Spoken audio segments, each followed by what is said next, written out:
This is Ghana Talks Breakfast Show, your morning companion. This is Ghana Talks Breakfast Show, your morning companion.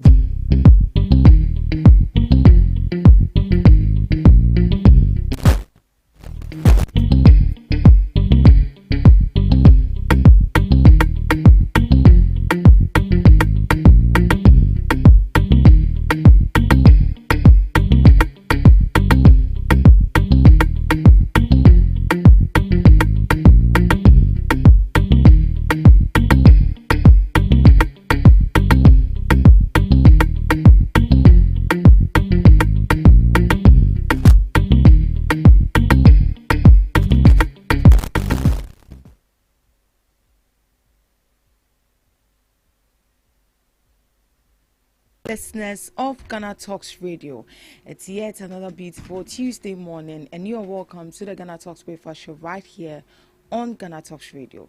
You're welcome to the news headline review. Here we bring you all the latest headlines making waves in the news, from business to politics, from sports to entertainment. We got you covered with the most relevant stories and issues that matter to you every morning right here on the show. I remain your host, Ruth Esenam-Fiagbedu. And as you know, this morning, sitting with me in the studio is the knowledgeable Miss Debbie Adoso and Miss Regina Bless, who will be sharing their thoughts and informed perspectives on the news items this morning with us. All right, good morning, ladies. Good morning, ma. How are we doing? Yeah, fine, ma. Miss Debbie, I see you smiling. Oh, yes. What you be a piano? Morning breakfast there. Morning breakfast, and a day ready watch it. Watch it. Oh, don't sound a baby. Oh, no, you spoon. Nah, watch it out there on spoon. You did no lie. We're fine, sir. Oh, we're fine, sir. Miss Reggie, how are you doing? I'm good, dear. We bless God for that. All right, so let's dive into our major news items for this morning. Retire Tokonu honorably or keep her on bench. Palgrave to government. Speaking of this issue, we are still on this issue. Okay. Former government spokesperson on governance and security, Dr. Boakye Dankwa, has urged a mature and fair approach to the removal of Justice Gertrude Tokonu from the Supreme Court, stressing that she should either remain on the bench or be retired honorably to safeguard the integrity of Ghana's judiciary. Dr. Boakye argued that Justice Tokonu's dismissal as Chief Justice does not automatically disqualify her from serving as a Supreme Court judge, given that her elevation to the bench was earned through her legal career and progression in the judiciary. He said, "There is no way you can become a Chief Justice without being a lawyer, and if you have removed her as the CJ, she still remains on the Supreme Court," he stated. "You must find a very mature way of ensuring that the dichotomy is clear." He insisted that the removal as both head of the judiciary and Supreme Court Justice by President Mahama amounted to an injustice to her career path, adding that any retirement must be handled with dignity. Dr. Dankwa further warned that eliminating Justice Tokonu from the Supreme Court without a clear procedure could weaken confidence in the judiciary and undermine fairness in Ghana's democracy.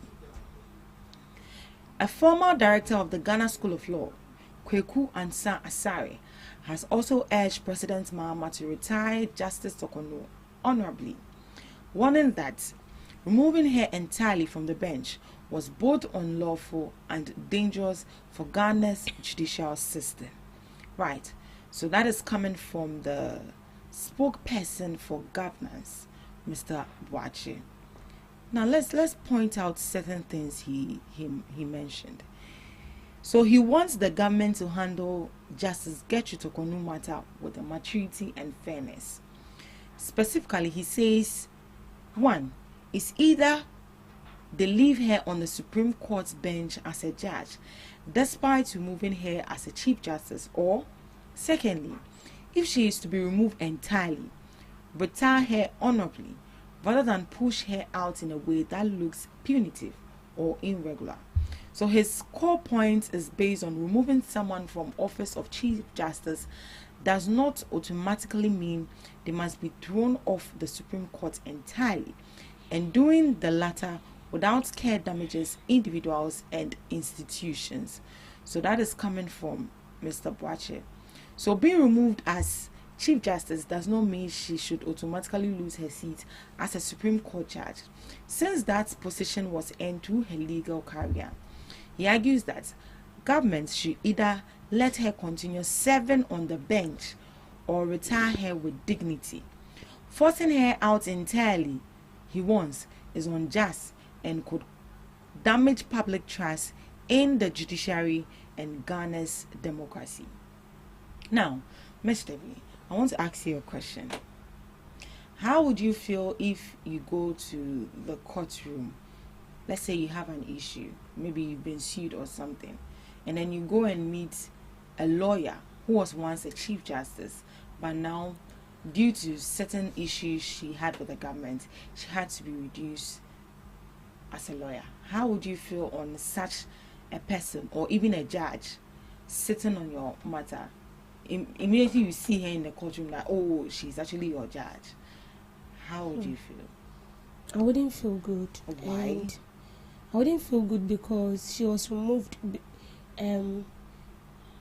Should I say she was removed in a very bad way? And a lot of people are saying she was removed because of her incompetence. So imagine, I'm not saying she's incompetent, but imagine such a lawyer is supposed to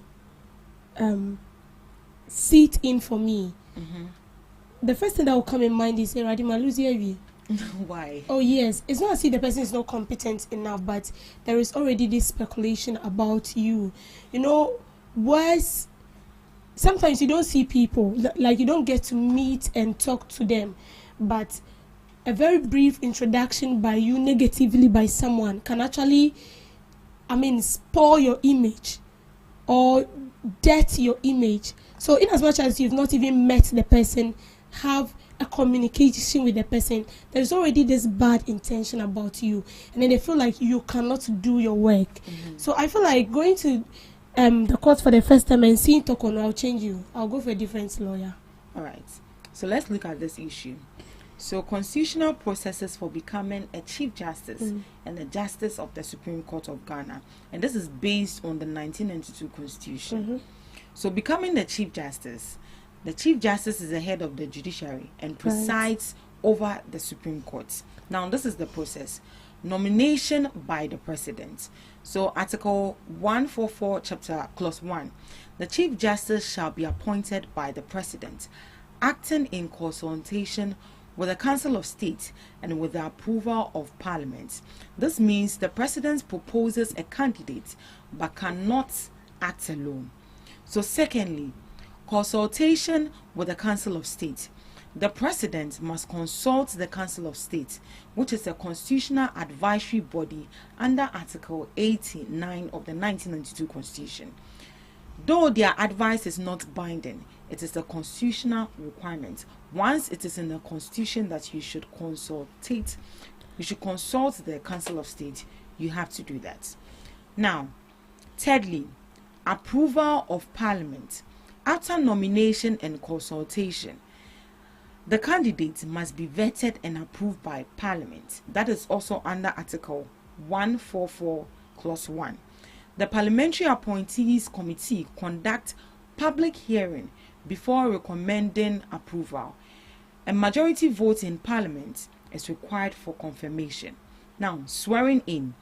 Article 60, Clause 11, and Article 57, Clause 3. The Chief Justice is sworn in by the President, taking the oath of allegiance and judicial office before assuming duty. And these are the processes that you need to go through to become a Chief Justice.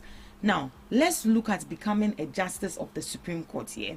So, Supreme Court justice, other than the Chief Justice, following a slightly different but related process. Now, this is the process. Nomination by the President again, as we saw earlier in becoming a Chief Justice, now becoming a Justice of the Supreme Court. Nomination by the President, which is Article 144, Clause 2. The other Supreme Court Justices shall be appointed by the President, acting on the advice of the Judicial Council, in consultation with the Council of State and with the approval of Parliament. So here, the Judicial Council plays a key role by giving formal advice to the President. Secondly, consultation with the Council of State. As in the CJ's case, the President must consult the Council of State, which is also under the 19th Constitution, Article 144, Clause 2 of the Constitution. Parliamentary approval. Parliament vets the nominees and must approve them before appointment. It's also under the Constitution. So swearing in, just like the CJ, they take the judicial oath before the President or the Chief Justice before assuming office. And these are the processes that if you want to become a Chief Justice, you go through, and if you want to become a Justice of the Supreme Court, you also go through. So now, looking at the situation of Ms. Gertrude Tokono and her removal, do you think that government was unfair taking her both from the bench and then removing her as a Chief Justice? Ms. Eugenia. It shocked you? It shocked me. Please, can you come again? Okay. So looking at what I've read, that has to do with the removal of, that has to do with the processes of becoming a Chief Justice and the process of becoming a Supreme Court. So let me hit on that again. So becoming, in summary, so becoming a Chief Justice, the President nominates, consults with the Council of State, Parliament approves, and then you are sworn in. Now, Supreme Court Justice, the President nominates, Judicial Council advises, consults Council of State, Parliament approves, and is sworn in. Now, looking at the two of these processes to become a Chief Justice and a Justice of the Supreme Court, and looking at the issue of Madam Gertrude Tokono, who is now the former Chief Justice of Ghana, do you think the government was unfair by removing her both as a Chief Justice and as a Justice of the Supreme Court? Okay. So, this is very dicey. Very. But in my honest opinion, I would say that if you were not able to uphold the position given to you, that is Chief Justice, normal justice, okay, I can say normal judge, Yes. what would you do? If you were not able to maintain the Chief Justice, if you were not able to follow the rules, if you didn't practice the law yourself, so what then would you come to do as a normal judge? As Debbie said, there is no way I'll go for a court proceeding. Mirema Tokonu, she's the one sitting there. No. Oh, I'll why go would you- back. why? Hey, Is it that you don't have that trust? the trust is no longer there. The trust is no longer there. With the Yenfa, whatever ruling was given to her, how the in-camera process went, the Broha had the controversies. She even explained to us indirectly, say in a way, no whole because you can't tell me, say, an issue has been brought before you, and as someone who is practicing the law, you know that this thing is supposed to be an in-camera thing. See, let's even put what government was doing aside. Say, ye ka say, with what she was doing personally, say, ye bu atenya, she's at fault 100%. Say, ye bu aten with what she was doing during the process. Ne ho bon wom. Because as someone who is practicing the law, you need to practice it constitutionally, judiciously, all the li. You need to follow it. But she was flaunting it. Today you go here, tomorrow you go here. Today you want this, tomorrow you want this. Why? So if she has been taken off from the highest position, then why should she be maintained at the lowest position? Because it's automatically you are not competent for the job. If she wants to be a judge, she should go outside and become a judge there.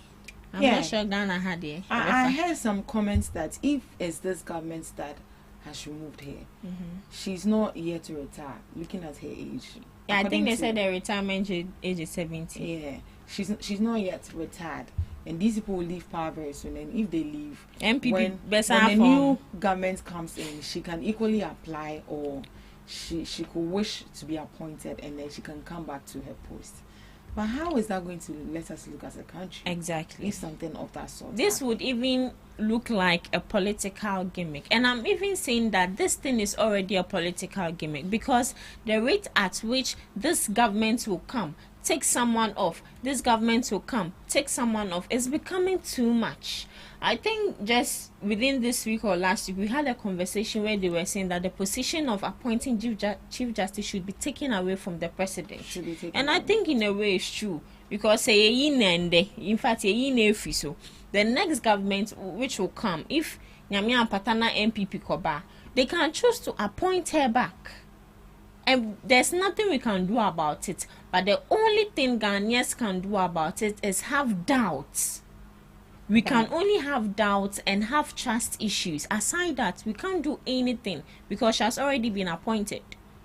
So if that power is taken from the president, and then a neutral body is set aside to appoint the Chief Justice, are there not going to be any sort of influence? Because here lies the case: if the president is sought to remove the Chief Justice, it follows a constitutional process, mind you. But when it comes to the neutral body, are they also going to follow the constitutional process, or they are just going to appoint these people based on loyalty or favoritism? No. When we go in for a neutral body who would appoint the Chief Justice, they also need to follow the law. The law. Without any influence. But now the question we need to ask ourselves: how sure do we know, or would we know, that these people will not be influenced? So wouldn't that rather be a threat to our democracy or to our judicial system? It wouldn't be a threat. I believe the same way when we are seeking for a job, we provide our CVs. It's also boils down to them. They also provide their CVs. The best man for the job will be picked. And even though you are the best man for the job, you will still be vetted. Right. Mr. B, is there anything you want to add up? Okay, so about a removed CJ retaining his or her position, or being given a lesser position than what he or she used to hold, depends on the circumstances surrounding the whole issue. If it is positive, she might retain her position or be given a lesser position. That is, if they want to punish her. But if it is negative, she cannot hold any position. Looking at Tokonu's case, it's like the circumstances surrounding her removal is negative. Because looking at what people are saying, looking at the people who have passed through her hands, not as if the people she has trained, but the people who have passed through her hands in a way that with the kind of conduct she has displayed, have actually let us know that the woman was in for, let me say, she was biased. That was what they said.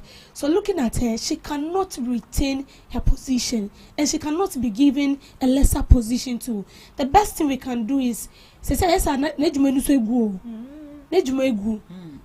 trust me, even if a government should come and they should appoint her again, it means that one, Ghanaians already have lost some kind of trust in her. And even our judiciary system, we are just trying to, comply. But in a way, when you bring her back, then what are you trying to communicate to the people? So we talk on, there is no way the government can retain her. And even looking at the processes of even appointing both the Chief Justice and the Supreme Court, the only difference, and the Justice of the Supreme Court, the only difference has to do with Judicial Council. Yes. That is the only adapt that is in when you are appointing a Justice of the Supreme Court. And even her removal was also the same procedure. Yeah. So I don't know what you see. This man talking, he's an MPP member. Oh, really? Yes, he is an MPP But why member. do we have to even politicize That is our main problem. That is our main problem. You see, it's not as if we don't know what the woman is doing, and it's not as if they don't know that she's doing the wrong thing.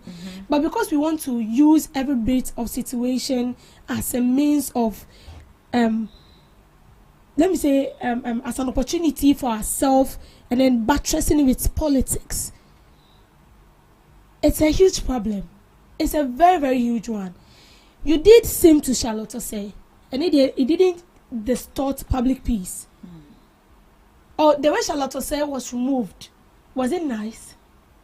And he keep saying that they should have removed her in an honorable way. Honorable way, like how? Like how? Was Charlotte say removed in an honorable way? The way she was removed was very painful. But I've heard people saying that, when we want to we can't compare Charlotte say, the former EC, to the court, because when it has to do with Chief Justice, a lot of work has been put there, and the Chief Justice has been in office like for 20 years, and the Charlotte say has been in office like 3 to 2 years. It doesn't make sense. But the law is the law. The law is the law. So what works for A must also work for B. For B. So you don't feel like someone is above any other. The same, those institutions, work in the goodness of the country. So if you did that to Charlotte say, and same thing is being done to Tokonu, you should take it like that. In Kamuyi Charlotte say na this if Everyone, I believe everyone deserves a second chance. So she can be appointed again. She can't be appointed. Oh no, anyway. She can't be appointed. That's why I said that depending the circumstances surrounding her removal. Well, looking at what we read, the president to nominate. So if a new president comes into power and feel that this is the person I can work with, he is eligible to, appoint her back as the chief justice. And when it happens like that, then what are we preaching about our judiciary? It means our judiciary is bogus. Excuse me. Yeah. But yes. Bogus, there's bogus. It's bogus. And so if I go to the court party, then I'll go and see Nanano. Oh, seriously. Because someone who is not to be trusted, a whole CJO. What are you talking about? Because could do what they meet them, say me would that. So no. Well, let's wait and see. That is if only the way these opposition party are crying for her removal. Let's see if when they come into power, let's see what they also bring on they will board. appoint her again. If All only right. they will come. They are being biased. Hey! All right, moving on. Governments must develop unified clean air policy. Clean Air Ghana. The country lead for Clean Air Ghana, Mr. Desmond Appiah, has urged the government to formulate a consolidated national clean air policy to address Ghana's worsening air quality. Data shows that the country's air quality has declined significantly over the last few years, with recent checks indicating that it has exceeded the standard set by the Environmental Protection Authority and the World Health Organization. A study published by a Ghanaian urban planning and environmental consultancy, PCC and Banyan Consults, also noted that air pollution is now the leading cause of death in the country, with about 30,000 Ghanaians dying every year from related illness. This number exceeds the country's casualties from HIV/AIDS, malaria, and road traffic accidents. Speaking at the 2025 Clean Air Conference held at the La Palm Beach Hotel in Accra, Mr. Appiah noted that a unified national clean air policy could help focus efforts to ensure better air quality in Ghana and provide timelines that would enable specific targets to be met. Mr. Appiah argued that having several unintegrated air quality measurement policies hinders enforcement and makes it difficult to hold individuals, agencies, or organizations accountable. The director of the EPA's Environmental Quality Department, Selina Amwa, says discussions are ongoing on whether a new policy would be beneficial to quest for clean air. She added that while a specific policy does not currently exist for air quality management, work is being done to ensure that related policies are implemented fully. I must say for a fact that for me personally, I'm happy about this. If a policy will be put in place to, to ensure quality air management, because when you see the cars on our road, the smoke that comes out of the exhaust pipe, there's nothing you can do to these drivers because there's no law or there's no policy guiding it that when you arrest this person, maybe the person will pay for a fine or maybe be somewhere or anything, or the person will have to go through some kind of like reprimandment or something. Nothing. So even if they are polluting, even if they are contaminating the air, like they just do it just like that, knowing at the back of their mind that it's a normal thing, and even if it happens, nobody can come and do anything to them. But assuming we had policies, if you see a car on the road with their smoke coming out, that you see people standing by the roadside and they are inhaling all of those things, if those people should be arrested or if it should be taught a lesson due to the policies that are on board, I think that will help us as a Ghanaian to save the life of at least 30,000 people who are dying as a result of lack clean quality air. Mr. V, what do you think about this? Oh, and from money they knew. Oh God, it's not good. Sometimes the foreign you feel like vanishing. Sometimes when you stand by the roadside waiting for a church, and you see some cars come and pass, and the smoke alone that comes out. You are right when you say that there is no law. Of course, there's no law backing it. And you see, you cannot arrest them because it's not their fault. That is the vehicles we have in the country. We don't have electric vehicles. Some time ago, Parliament brought out initiative where they said they are thinking of introducing an electric vehicle where to reduce this smokes and stuffs. But you see, it's going to take some period before we can actually get that in the country. And even what's the name? Is it Safo Kantanka? The man who just died. Fico's pastor. He produces those vehicles. Oh, he produces the legend that died. Yes, he produces electric vehicles. So I feel like it would be better. He's dead though, but I know he has people that he has been working with. They can collaborate with, the team, or maybe outside Ghana, because they're outside Ghana, so we can get those vehicles in the country. Because if you are saying that we should arrest the drivers, you cannot arrest them. That is the only thing we have in the country. But you can actually. So what happens to the other cars that don't have those kind of issues? They are equally the same cars these people are using. Do you know one thing we lack as individuals or even as a country? Maintenance culture. For that is true. What do we call repairs? Because that smoke is not a normal smoke, and it's due to maybe some challenges that the car is having. Take it to the repair. So with such people, you can actually be arrested. Good. You can actually be arrested, and then fine you to pay some amount of money to serve as a deterrent to others. Right. But aside that too, that is a temporary solution. How are we going to clear those stuffs out and then bring out a permanent solution? Because it is what we breathe every day. It's what we breathe every day. It's something that should I say it's a survival routine. I don't know whether this is because air can't be filtered, but water can be filtered. It can be filtered. And if you are short of breath, you are equally dying. And if you are breathing in something else, you see, that is why sometimes you wake up and then you feel some way. You are not sick, but you are sick. Because every day we've been inhaling stuffs.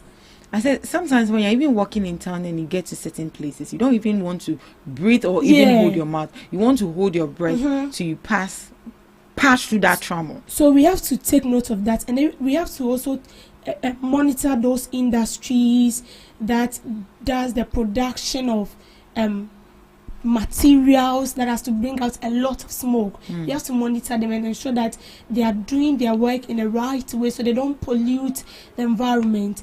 And I think one more thing also has to do with our waste. Our waste. How we dispose our waste. I was happy this morning. I saw these traders that import this used clothes into the country, that they are partnering with some companies so they can recycle the waste, the dresses, the unused rubbers and stuff, and then they can recycle it into something useful to the country. I think when we also focus on that, it's going to help us. So according to the research that was conducted here, 30,000 people die out of a result of breathing bad air, aside HIV/AIDS, aside casualties, and then malaria and so why hasn't the government prioritized this rather by coming with a reform or even a policy to protect the citizens? Let me hear from you, Miss Regina.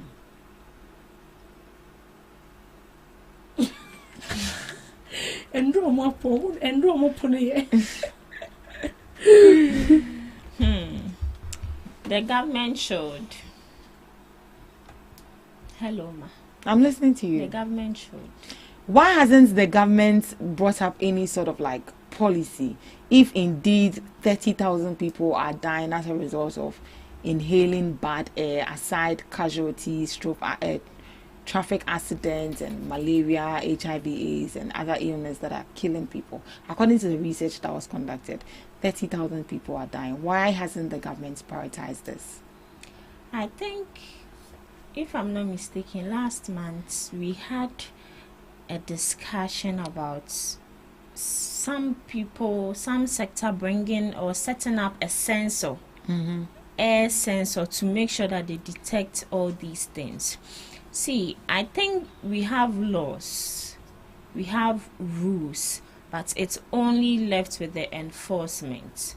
You asked a question about these drivers not being arrested. We have people who are in charge of this. We have the MTTD, we have the DVLA, and also I think those who check roadworthiness. If you're a driver and you are being caught with a car that is not supposed to be on the road, you can be arrested. And if that car can pose as a danger to other people's lives, you can be arrested and taken to court. But in Ghana here, it's not really enforced. And looking at our air pollution, we all have a role to play. I think yesterday Ralph was talking about it. Yeah. It is not up to the government to come and take that thing off from your side. It is your duty.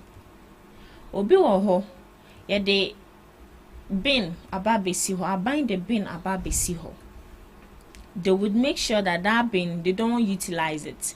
In China, no more the rubber at all. When you go to Mala Market, for example, that part is a part where you can't even breathe well because it's really smelling. In fact, different kinds of air pollution and afra, so it's very nasty. Omu gallon now, so omu container na isi hono. Are these people trying to say eyema? They can't contribute amongst themselves and make sure that it is being emptied. But to be kona eyema abroso na ebigugu form. The whole market, they have only one refuse. So they are trying to say that these people take taxes from these people. Market women. So they are trying to say that they can't contribute and purchase one for themselves. See, when we talk about the government is government, not just her, and we ourselves. Sometimes we need to do certain things on our own. You don't have to wait for the government to come down. As a nyamiso be sure na wote hona wonsada unanting na wo try say nyami sure. You would have to work for God to add to that working now we sure. But Ghanaians know we are always waiting to be spoon fed. So with this air pollution of a thing, there are rules, there are laws, but we are not enforcing it. We are not enforcing it. Right. And one more thing they didn't add has to do with smoking. I don't know whether smoking has been normalized in Ghana. Has it been normalized? Because do you remember when we went for when Shatawale was being picked up by Iyoko? We saw a lot of youth smoking. The police were there. They were there. And it got to a time I was like suffocating myself. So I want to know, because it's also part of the pollution. Yeah, it's part of the pollution. Even where we are right now, we all can attest to the fact that sometimes if I and mind you, when it comes to these smokers, you the one inhaling it is even at a higher rate.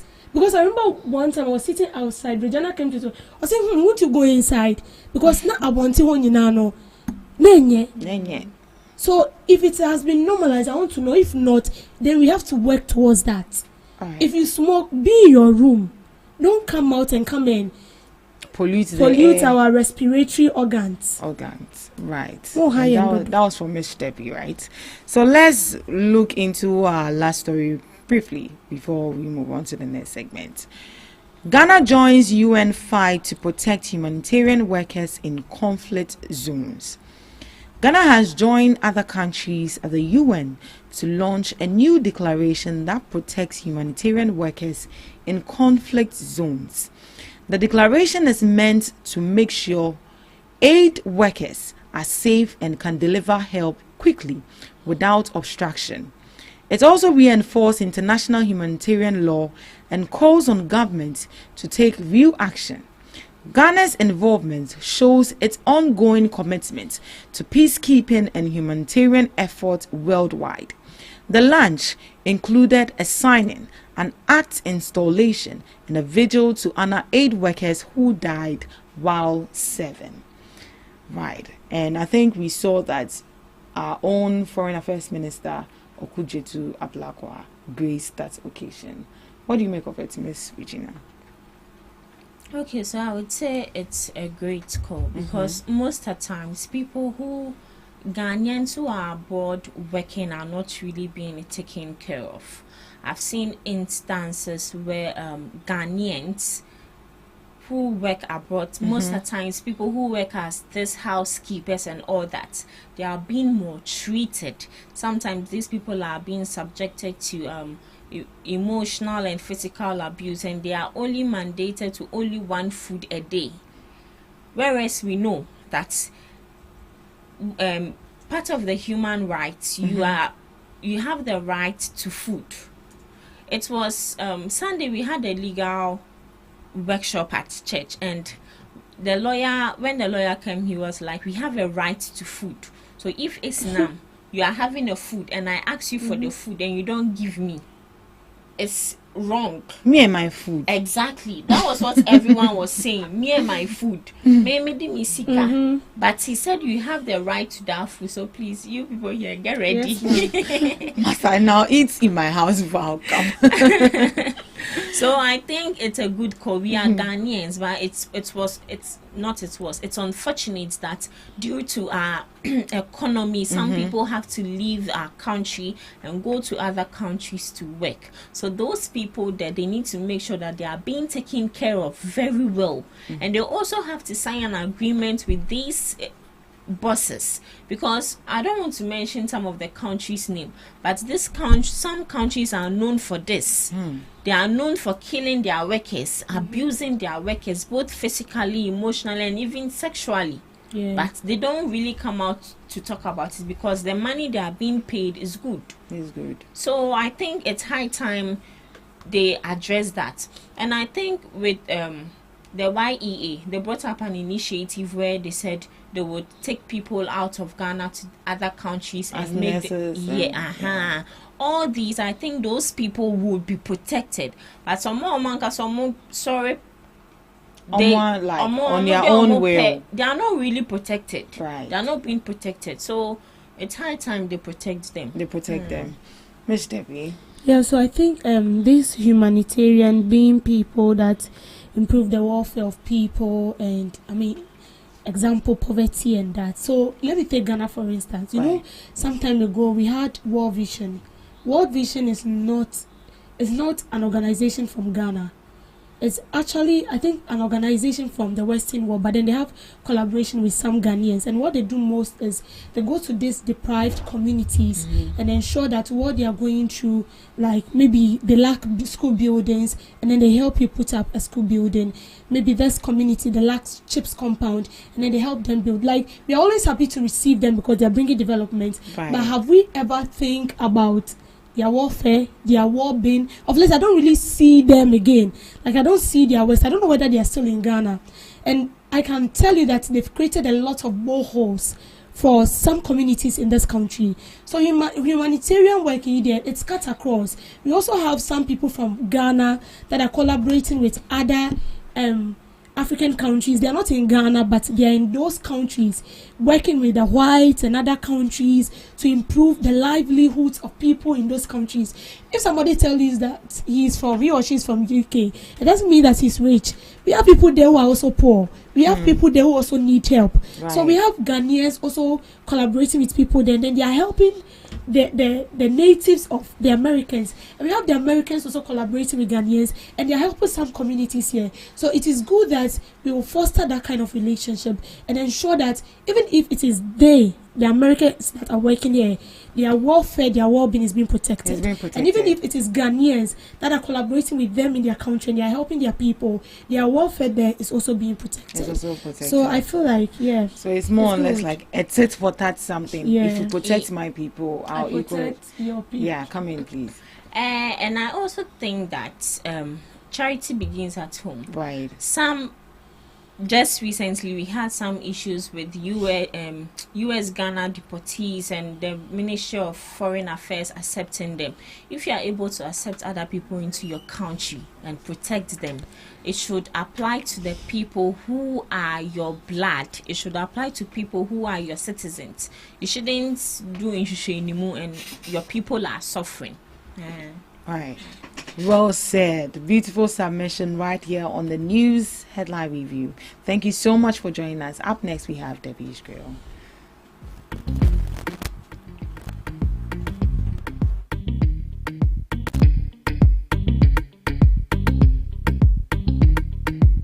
This is GhanaTalks Breakfast Show, your morning companion. Welcome to Debbie's Grill, where we talk about issues that matters to the state, void of politics, fear or favor. Please don't pay attention to my voice. I'm having some sore throat. Okay, so members of the New Patriotic Party will today, Tuesday, September 23rd, stage a protest in Accra against what they describe as the misapplication of justice by Mahama-led administration. The NPP accuses the government of abusing state power to target former officials and sympathizers through politically motivated prosecution. Confirming the protest, the party's national youth organizer, Salam Mustafa, said all arrangements with the police had been finalized. According to the Public Order Act, we were to give the police a 5-day notification, and so that is enough time for both of us to prepare. They also invited us to agree on the roads we were going to take. The demonstration follows a wave of arrests involving prominent NPP figures. Ashanti Regional Chairman Bernard Antwi, known as Chairman Wuntumi, was recently detained by the Yoko, while another regional chairman, Kwame Bafo, known as Abronye, was picked up by the police. The party says that several other members and sympathizers have also been arrested and are what it believes are politically influenced investigation. When I saw this, I feel like laughing because I'm sorry, but it's kind of funny. So the New Patriotic Party is going on a demonstration today against the current administration because they feel like they are not being treated fairly, and it's as if the government is using the power that has been entrusted into his hands to intimidate the opposition, to intimidate them, to arrest them without according to them, without any evidence. But We were in this country. We've experienced their government. We know what they did. If we should talk about, we are not doing politics, but if we should talk about a government that came into office and everyone was silenced, it has to do with the MPP. If we talk about a government that came into power and people were arrested because they wanted to demonstrate and bring out their displeasure with what they are going through, it has to do with the MPP government. You cannot even demonstrate because you will be arrested. And we've experienced a government where you'll be on air like what I'm doing right now, and then they'll come and pick me because I've spoken against their government. And so if you want to look at these two governments, and then with the MPP now seeing it as if the current administration is after them and is using their power to abuse them, it doesn't make sense. Because you did worse. You did worse than that. You arrested people. You arrested people not based on the fact that they were doing something wrong, but based on the fact that they want to just, bring out their grievances. They were arrested. You cannot even talk. We were mute. But you're saying your government told us that we should be citizens and not spectators. And this simply implies that whatever we see that is not good or does not align with what they are intended to do, we should speak it out. But we couldn't.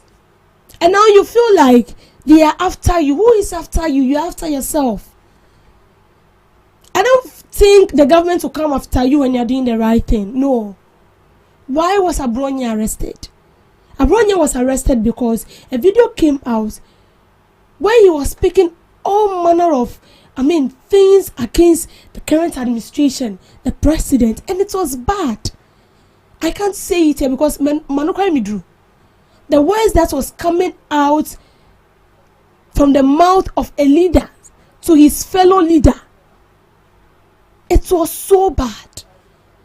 And you expect the current administration to sit down and be applauding you because you are doing the right thing. No.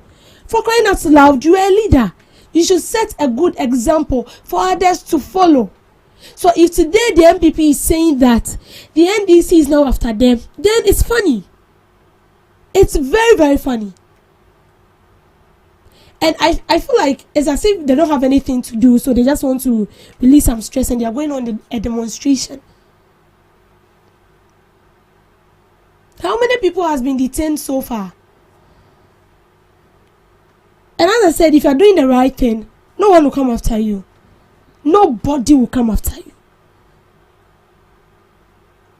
But if you feel like you are the boss, you can actually say whatever you want anytime, any day, because you are a leader. Then you should also prepare yourself, because Iyoko will come after you. The police will come after you. And the statements you are putting out there, they will come after you because they need more explanation on what you are saying. So please, I believe the MPP, as at this time, you should relax. I feel like you are making things so complicated for yourself. That the NDC is using security to intimidate you. How are they intimidating you? I don't understand. How are they intimidating you? How? When Intim Fojo came to make claim that there was a plane in the Kotoka International Airport that has a lot of things in it, and he was picked up. After now, and you think you will make such claims and then the government will just keep quiet and look at him? No. Maybe it's an issue of interest. It's an issue of national interest. So you need to be picked up.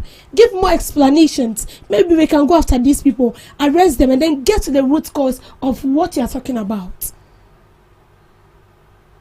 So if you think, as I said, you can just speak whatever you want to speak because you've already been entrusted with spies, then forget it.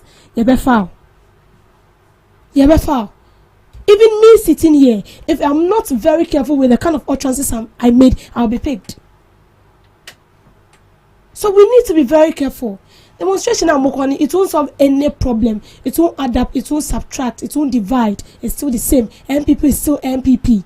The record you've left down is still there. You cannot clean it. Your legacy has been written boldly on the rock, and you know rock, the head is all paper, and yes, soil.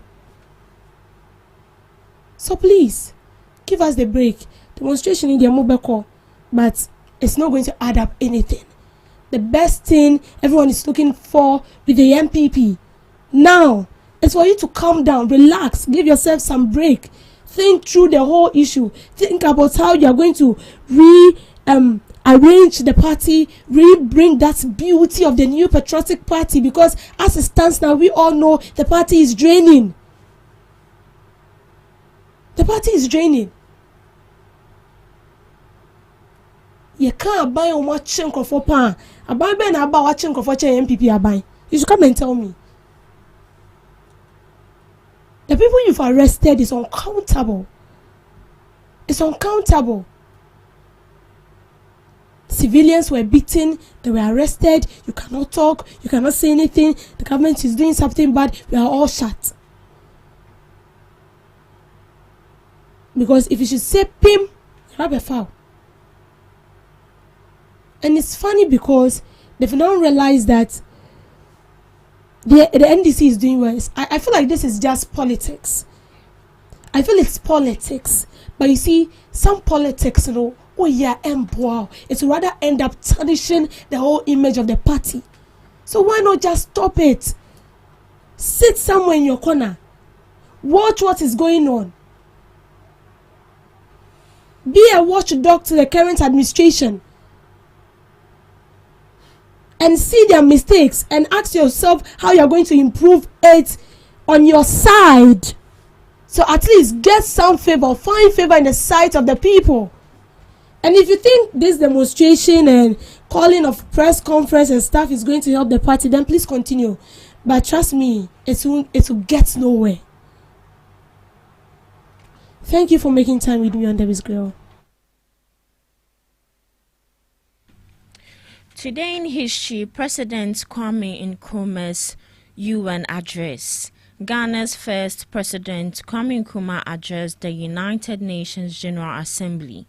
In his speech, he notably declared that the independence of Ghana was meaningless unless it was linked with the total liberation of Africa. This powerful statement highlighted his commitment to Pan-Africanism and his vision for a united and free Africa. 1884, Doe, Nida, and Roller patent Judy W. Reed, an African-American inventor, received the patents for her Doe, Nida, and Roller.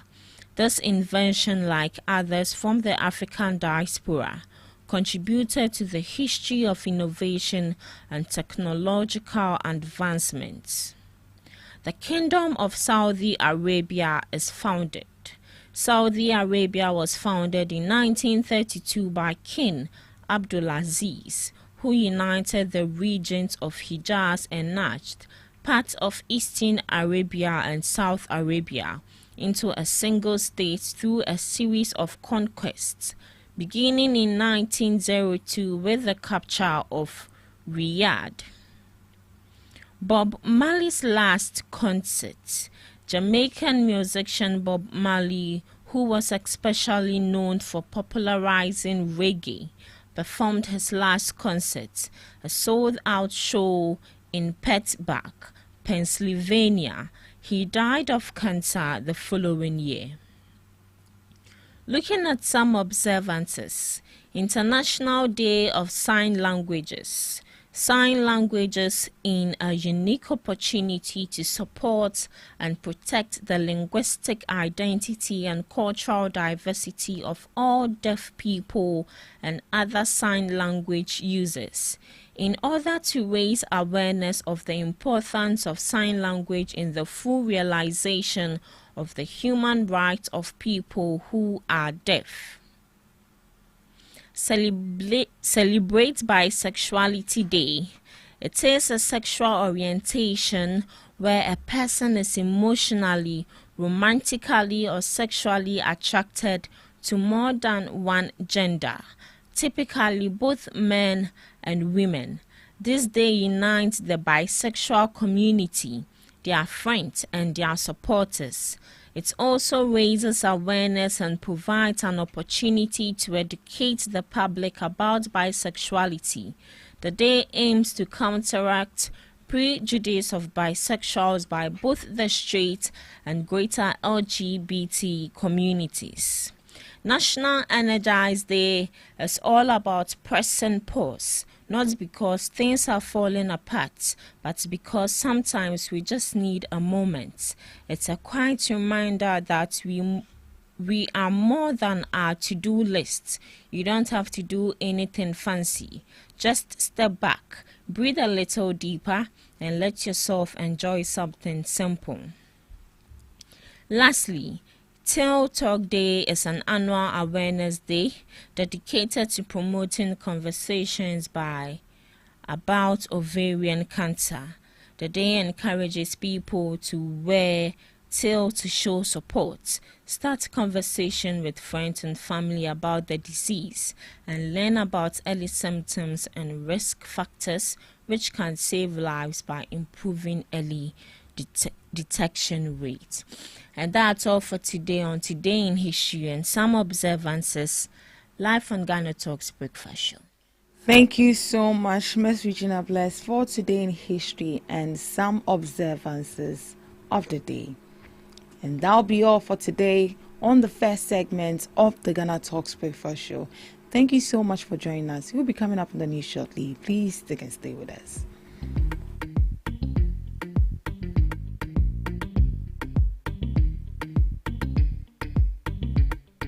When you guy, what it? John, when you guy, what it? A boy now when you alright, Busia go by the name Coin Takra. Call me, say you're Coin Takra, the name time it's Coin Takra live on GhanaTalks Radio now. Mondays and Fridays, may the time it's Coin Takra. Bravo, when you say Monday, let's day. Aya mamere abakwasem Africa, Ghana, our heritage. Yaka mamere ni yamani yeteti abakwasem hong komoni yedi. Aya hina ni yekonie now Friday ni ye bars on bars. Friday yeah rap. We dey talk about entertainment. We dey talk about music business. So join me this Monday and Friday. Be our live on GhanaTalks Radio. Don't forget, so before all the social media platforms, like GhanaTalks Radio and Ko Intakra. Me so me page in the so Ko Intakra. Now listen, be fire, be wajab our GhanaTalks Radio. Don't forget, so be download the app on the Play Store and the App Store. Call me, time it Ko Intakra Monday and Fridays. Jinamudi will be a mammy time at 7 p.m. sharp. Yeah, the Jumedi any bro. Here, Konya on your guy. Wadim Savieta Sika, your fan Kotovenza.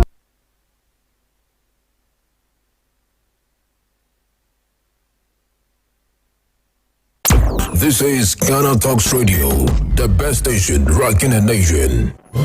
We bring you local news, business news, international, sports, and entertainment news. Right here on GTR.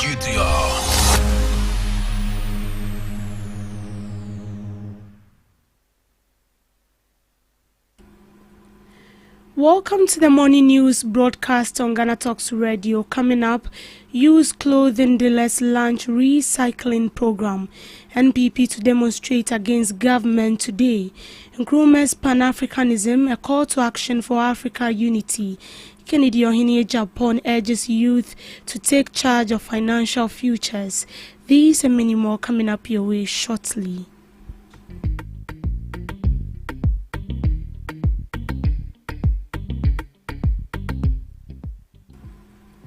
Used clothing dealers and partners in Ghana have launched a textile waste recycling initiative aiming to reduce waste.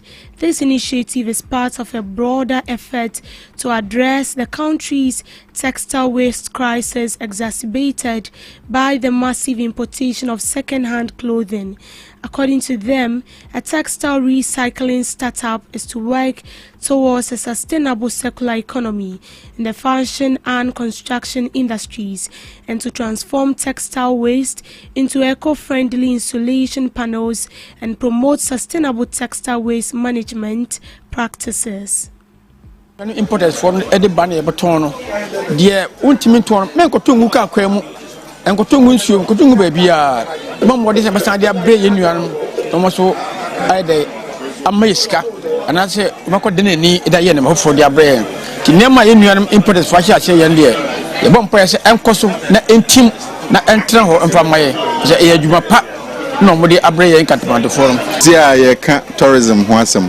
Obia be person obeba obia nso ba onum so Ghana your beaches very nice ones obe person obe visit ba be koi na entare ne robbers ne ade aye ho nyina ama anya ade e beboa enti de e kan say ye ne other private stakeholders as a landfill to landmark and the association ye kan ho abom ne apekwan papa ye be fa so a sa waste ya ye generate either from omomo pomade and I say a countermount to a name of me ade na kwan ben e be fa so e be ya obroni be ka say e be environmentally friendly and it say jeje de yentimi fanye bibia na ehfa na e de beko ene ne tester for no adi nkomo nti de be ne say ensaka ni nyina ye jeje ni nyina ne ensaka ye be san de akomo na omadane ani no mu da ye bibi fufuro asan de abadwa so dan say ye be gya agu ye gatesimu na betutu egu abonten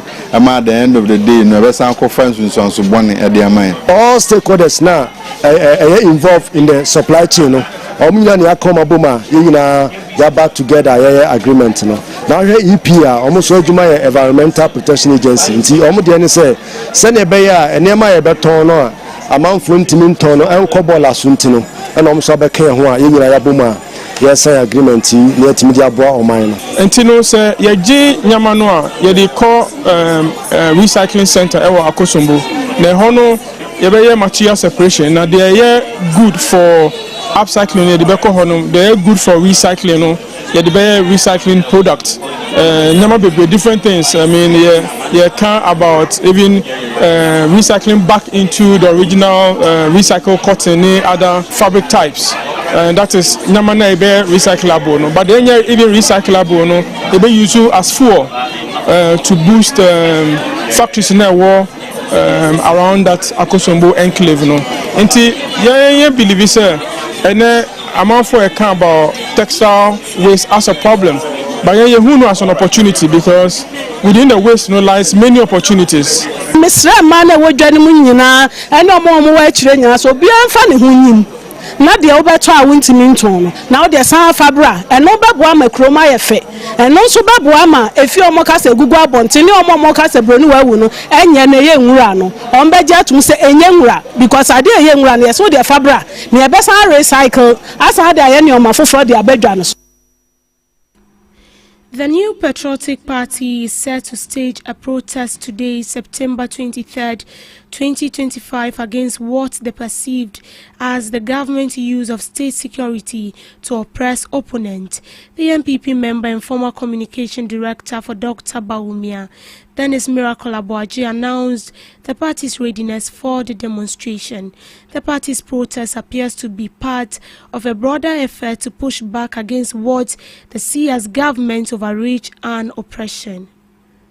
We are very much ready for it. We believe that in a democratic dispensation like ours, nobody should weaponize the law. Nobody should weaponize power.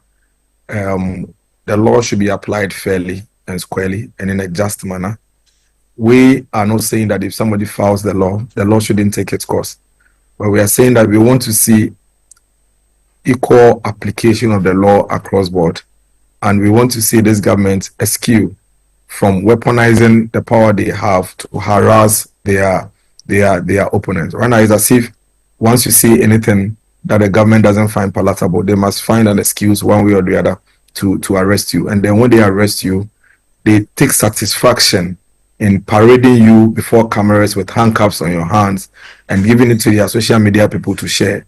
And then they keep you for a couple of days, place some unreasonable bail bonds on your head, which takes you days before you're able to meet those bail bonds. And then eventually they let you go, and that's it. Political marketing analyst Dr. Bernard Tutubuahin believes that embracing Nkrumah's ideologies, vision and personality could fundamentally transform Africa's trajectory. He stressed that Ghana would have blossomed if we had walked in the laid-down procedures of the first president. According to him, Nkrumah's ideas have had a lasting impact on African politics and continues to inspire discussions on Africa unity. And I feel that, look,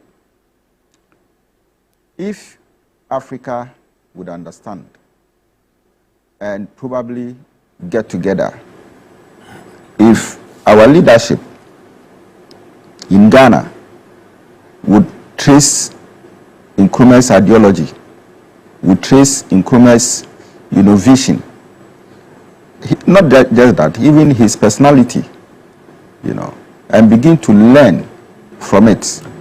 I think that, you see, Nkrumah, though gone, he left a lot of legacies that we can learn from. All right. He is a whole institution. His history is a whole institution that, current leadership, future leadership can tap from. The new Patriotic Party flag bearer aspirant Kennedy Ohini Japan has elaborated on the need of self-reliance for Ghanaian youth. He advocates for creating opportunities and enabling environment that encourages young people to take charge of financial futures. Japan believes that economically empowered young people will be better positioned to support their families and contribute to national development. He sees job creation as a crucial aspect of his potential presidency. Thank you very much for answering the question. My aim of becoming the president and also what I'm doing for the youth, the answer is simple. As president, I've come to realize that the youth are not getting opportunities.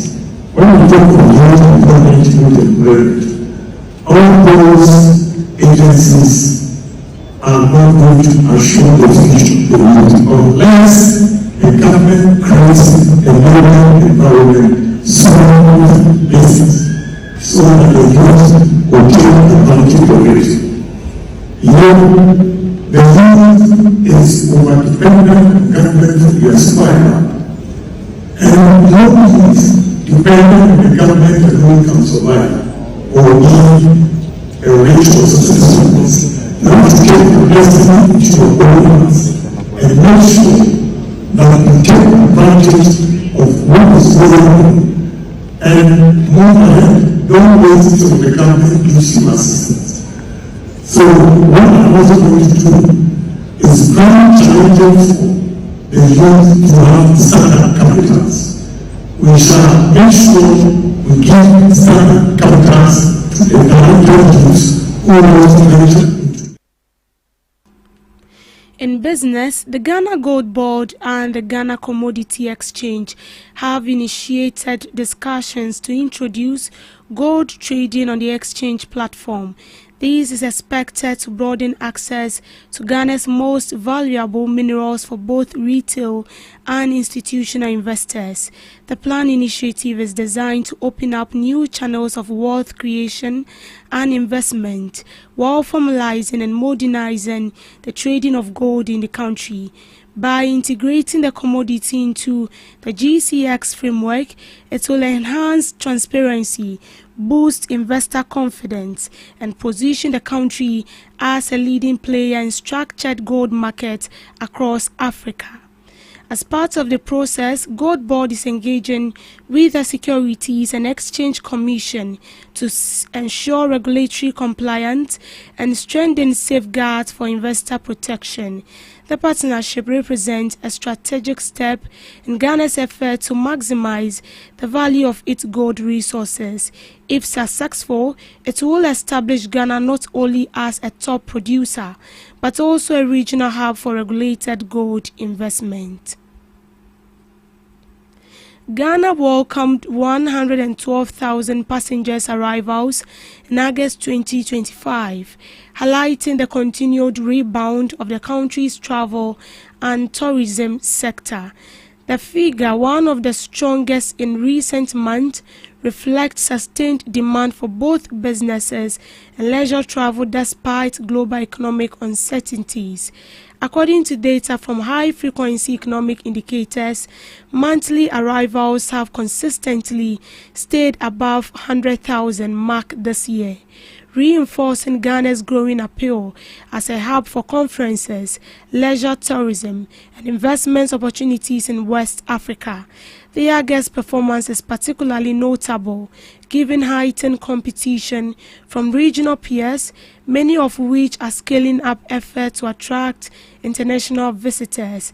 It also points to improved flight connectivity, government-backed promotional campaign, and targeted support for the tourism value chain as key drivers of Ghana's resilience. These arrivals are expected to accelerate in the final quarter of the year, traditionally a peak season for global travel. However, sustaining momentum will depend on continued investment in infrastructure, streamlined visa processes, and enhanced security measures to attract high-value tourists.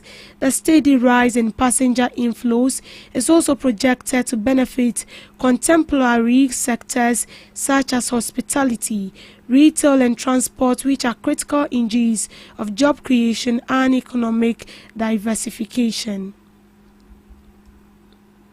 To sports, Bibiani Gold Stars will have a new phase in its dark out in the coming days as the club is set to appoint Maxwell Kunedu as its new head coach. This comes in the wake of the reported dismissal of Stephen Frimpong Manso as the club's head trainer after Gold Stars lost in its debut CAF Champions League campaign. The reigning Ghana Premier League champions lost 2-0 in the first of two leagues at the Accra Sports Stadium to Algeria JS Kabylie ahead of the return league on Sunday, September 28th.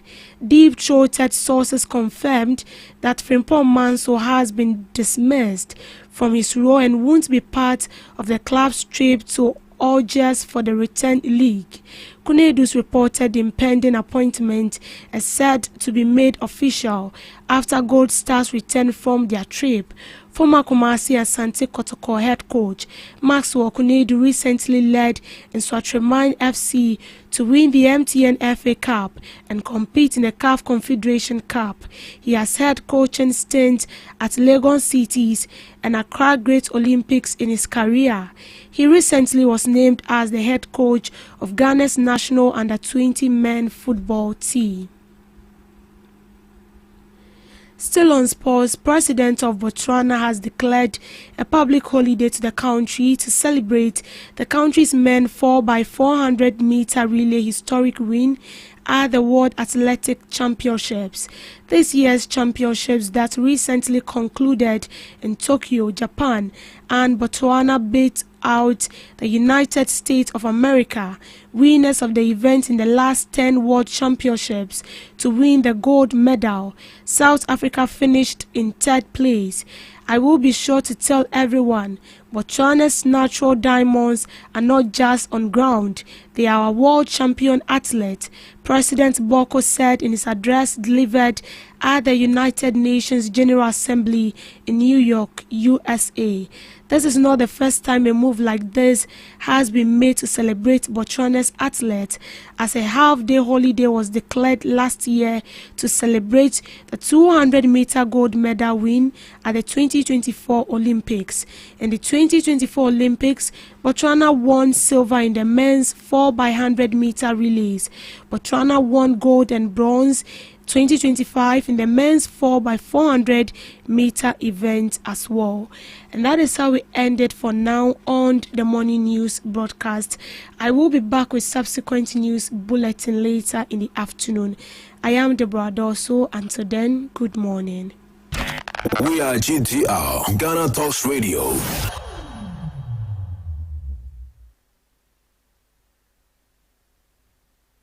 This is Ghana Talks Radio, the best station rocking the nation.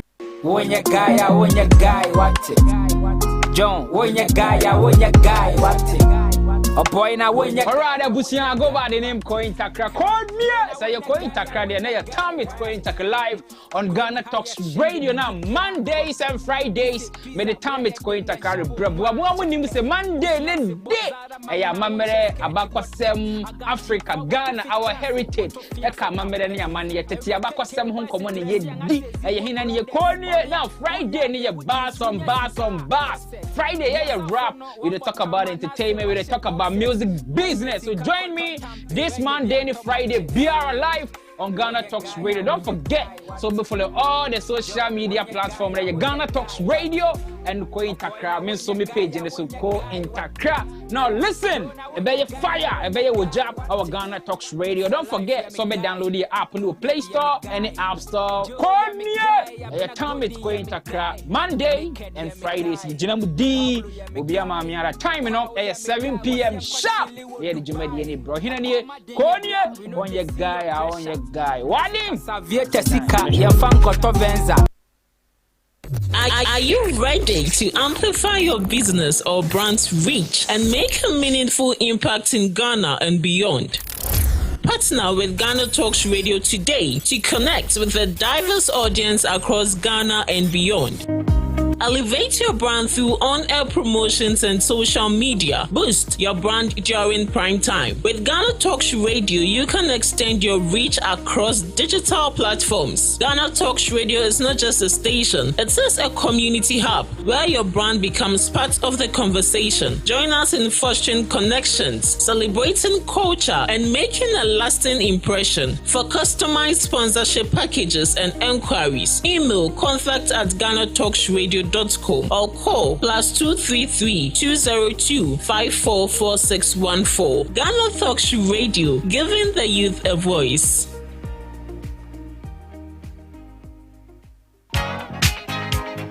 Every occasion demands the company of good music that fits the purpose. At GTR Sounds, we understand your need to create just the right atmosphere for your wedding or engagement, party, funeral, crusade, political campaign or rally, or just any other event, as well as executive and corporate functions. With our modern and high-quality spinning machines, mixers, microphones, and power amplifiers, binary speakers, and subs, we offer the highest of sound quality and music play at events and functions. At GTR Sounds, we have a team of seasoned and highly experienced sound engineers who understand just the right choice of music for your events. Locate our studios at Aponchi Hotel in Anya or call our numbers 054-8522-897 or 027-3363-973. You can also reach via our email sounds@GhanaTalksRadio.com. At GTR Sounds, we take care of your events.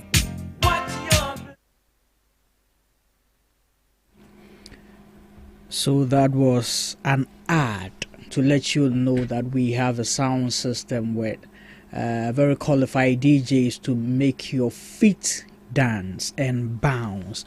On all your events and occasions, you can book the GTR Sounds. We will be there to shake up the event and your guests for you. Good morning to you and welcome to Ghana Talks Breakfast Show on Ghana Talks Radio.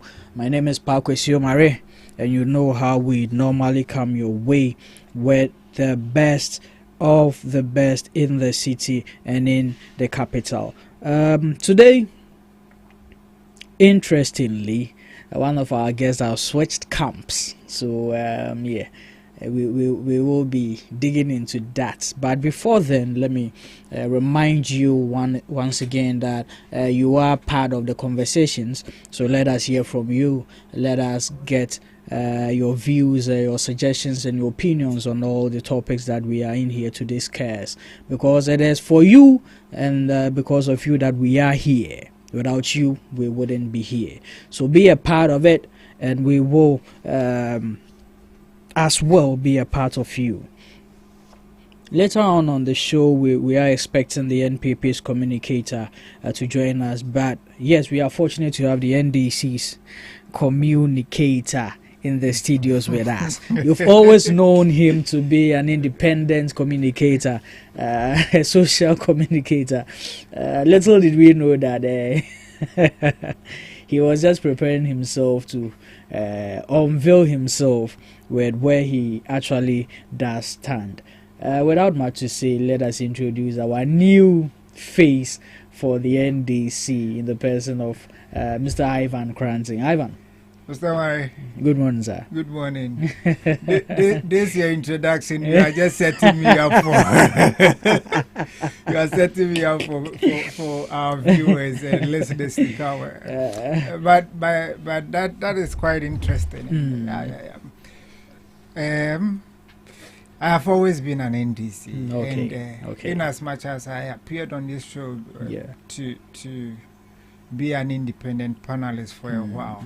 I believe if our viewers are measuring my input, I think I never showed any color in any of the discourse while I have been available here. I think I did my possible best to stand in between, speak for or against.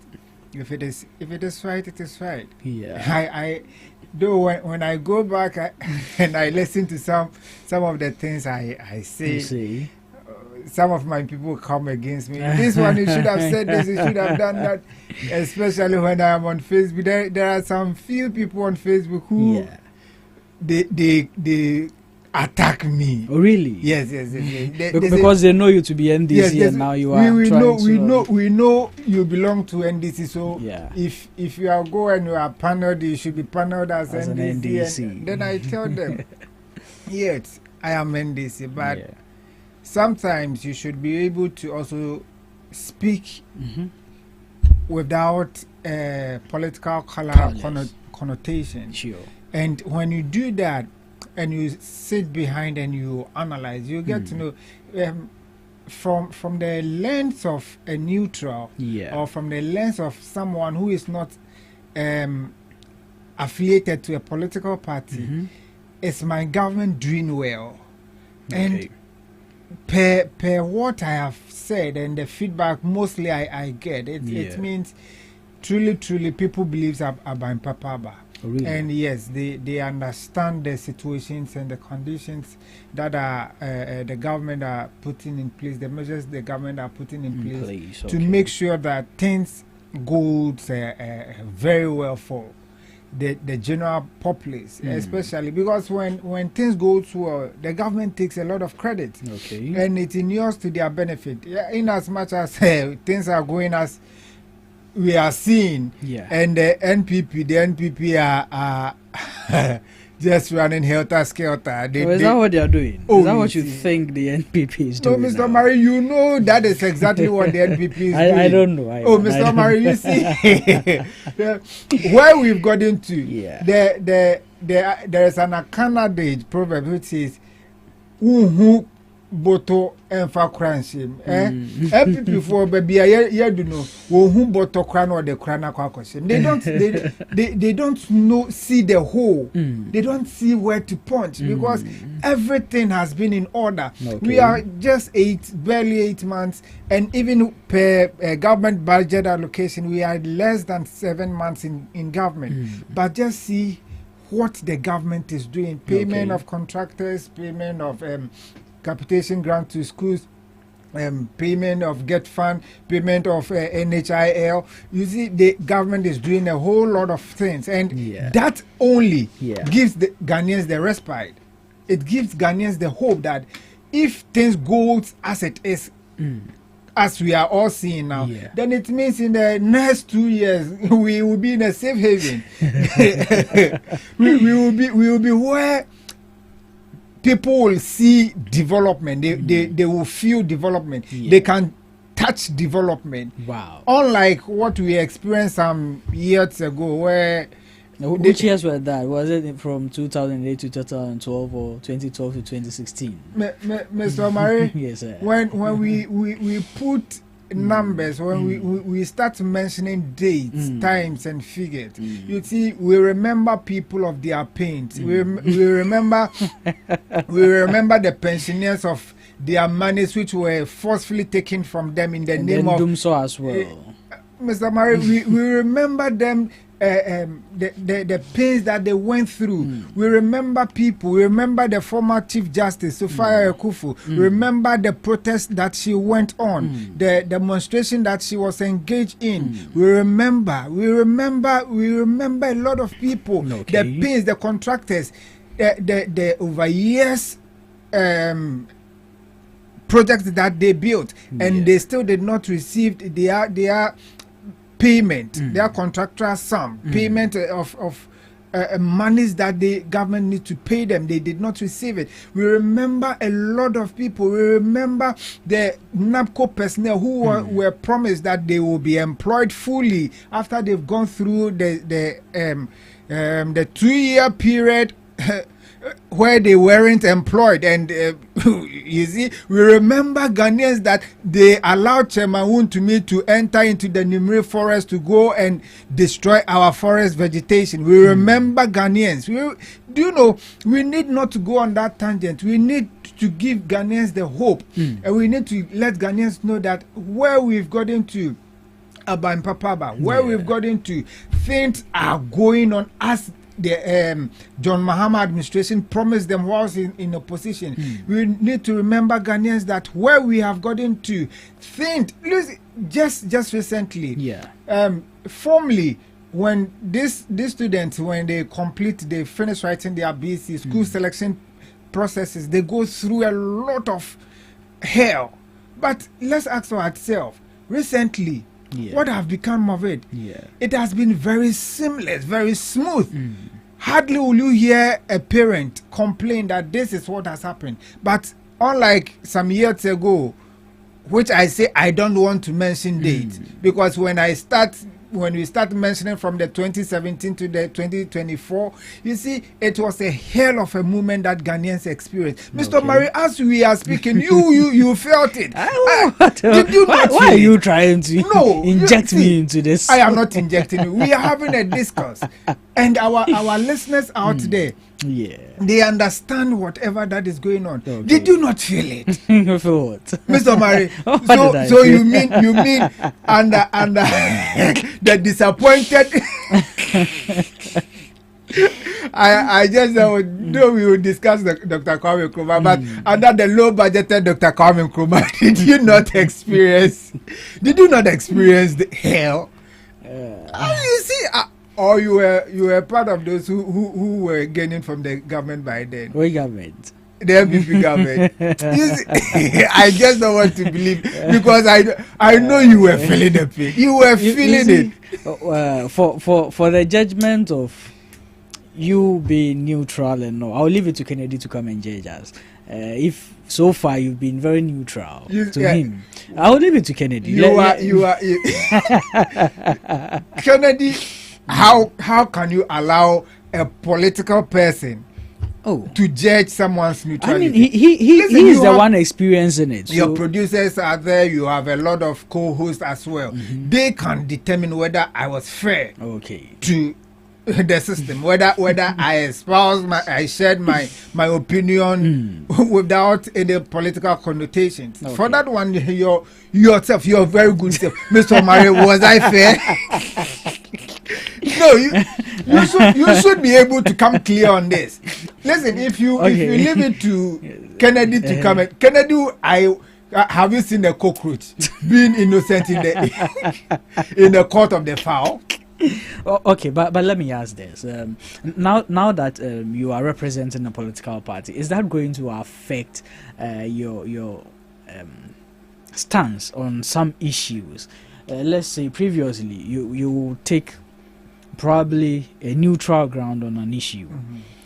Now that you are speaking for a political party, is that going to affect or change some of your stance? Mr. Murray, yes, sir. Right is right, wrong is wrong. Okay, I can look straight into my president, His Excellency John Dramani Mahama. Yeah. I can look straight into his face, Okay. and if he has done something wrong, I'll tell him, Okay. sir, respectfully, Yeah. this is wrong. Okay, that is good. Respectfully, this is wrong. That is great. I should be able to do that, and Sure. that doesn't deter me from losing opportunities or anything.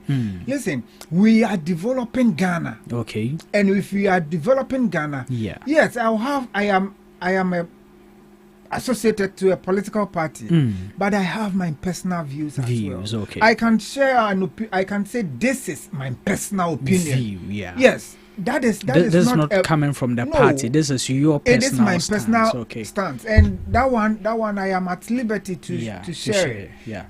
Yes. So that one for that one you should be rest assured. Sure, okay. When it is right, I would say it is right. When Okay. it is wrong, I would say it is wrong. And I Okay. can boldly tell you, Yeah. under the dispensation of His Excellency John Dramani Mahama, ably supported by Professor Jina Nopoku Ajiman, Yeah. and the entire ministers and the government appointee, I can assure you that whatever that they put in place will be something that will be of the benefit of the ordinary Ghanaian. Okay. Not like the ones that we experienced some years ago, where people were amassing wealth, monies which were issued, which were given that they should use in the Silting the Odo River.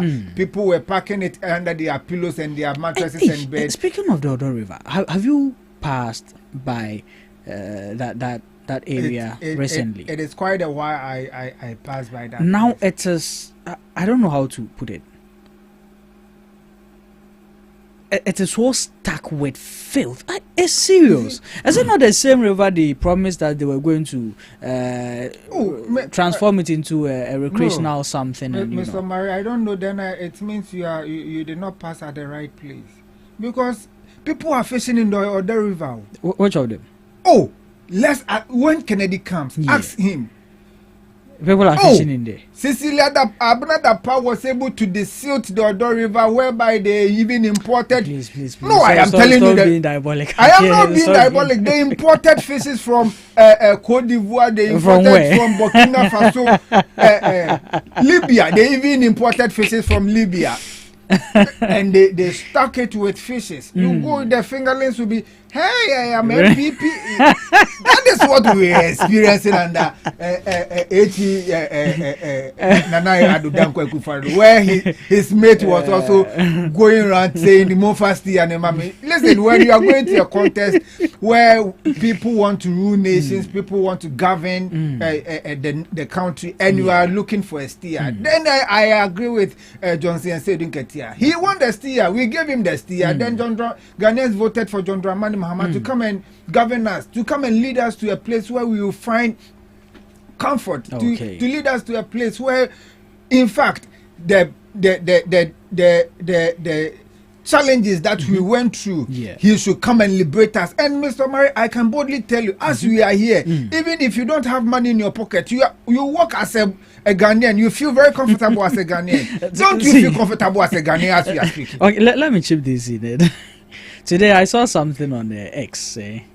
Someone, today the gas, some part of the gas, traditional gas, are protesting in town that the country should recognize their language officially or something, whether it's Obake and all that going around, and it was posted on X, and then someone came to quote that post that, hey, not so long ago we wake up with worrying about the new scandal to hit us in this country, and now these are the worries we are facing on our languages to be known and recognized as a country. Then he will take these worries compared to the previous ones we used to wake up and then worry about. And that struck me in a way. So in this situation, you are the host. You are apolitical. So let me ask you, between the worries of today and the worries of yesterdays, which one do you prefer? Every worry is a worry. Every worry is a worry. The worry where you don't have even TNT to come to your work, you don't have money to buy fuel into your vehicle to come to work, where when you delay your GM will query you, and the worry where you are turning between whether we should welcome our visitors with Akwaba or Wezo or Obaka. Which one do you think it's the least of worries? I don't think there are lists when it comes to worries. What might be least to you will be greater to somebody else. So every worry is a worry. And then Mr. Maria Akwaba. You see? Okay, so I am a Ga. Oh, okay. Yes, I am a Ga. But please don't ask me any question in Ga. Don't dare try to speak Ga with me, because I will give you a flawless conversation. Really? Oh yes. Wow. Yes. Good morning to my God brothers out there. In fact, you have a lost brother here. Even that which the simple was. Yeah. I can't speak. Forgive me. You see, it is not my fault. You never really stayed in there. Yes, I because of where I found myself. But in as much as we are one people, and that is the blessings we have. The beauty of it. Yes, as Ghanaians, the beauty of life. Okay. See, I have lived my entire life on an Achim land. Okay.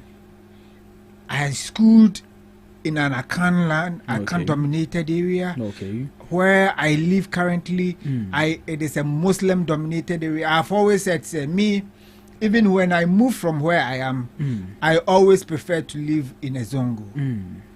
Because when you are with our Muslims brothers, our brothers from the northern side, see, you have a lot, and I mean a lot of protections. Okay. They have a lot of love for their own.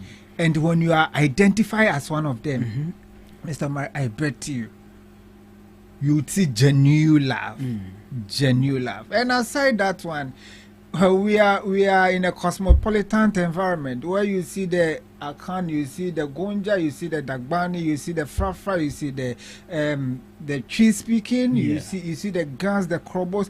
See, we are just mixed up. Okay. And that is the beauty of it. Okay. So whether it is Akwaba, Obake, or whatever it is, I think it is in order. If the Gans are fighting that, yes, we are in Ganland, and they say they have a saying that Gashipon Gamanoni, which simply translate. You don't even understand what you are saying. Which simply translate the land of the Gans belongs to the Gans.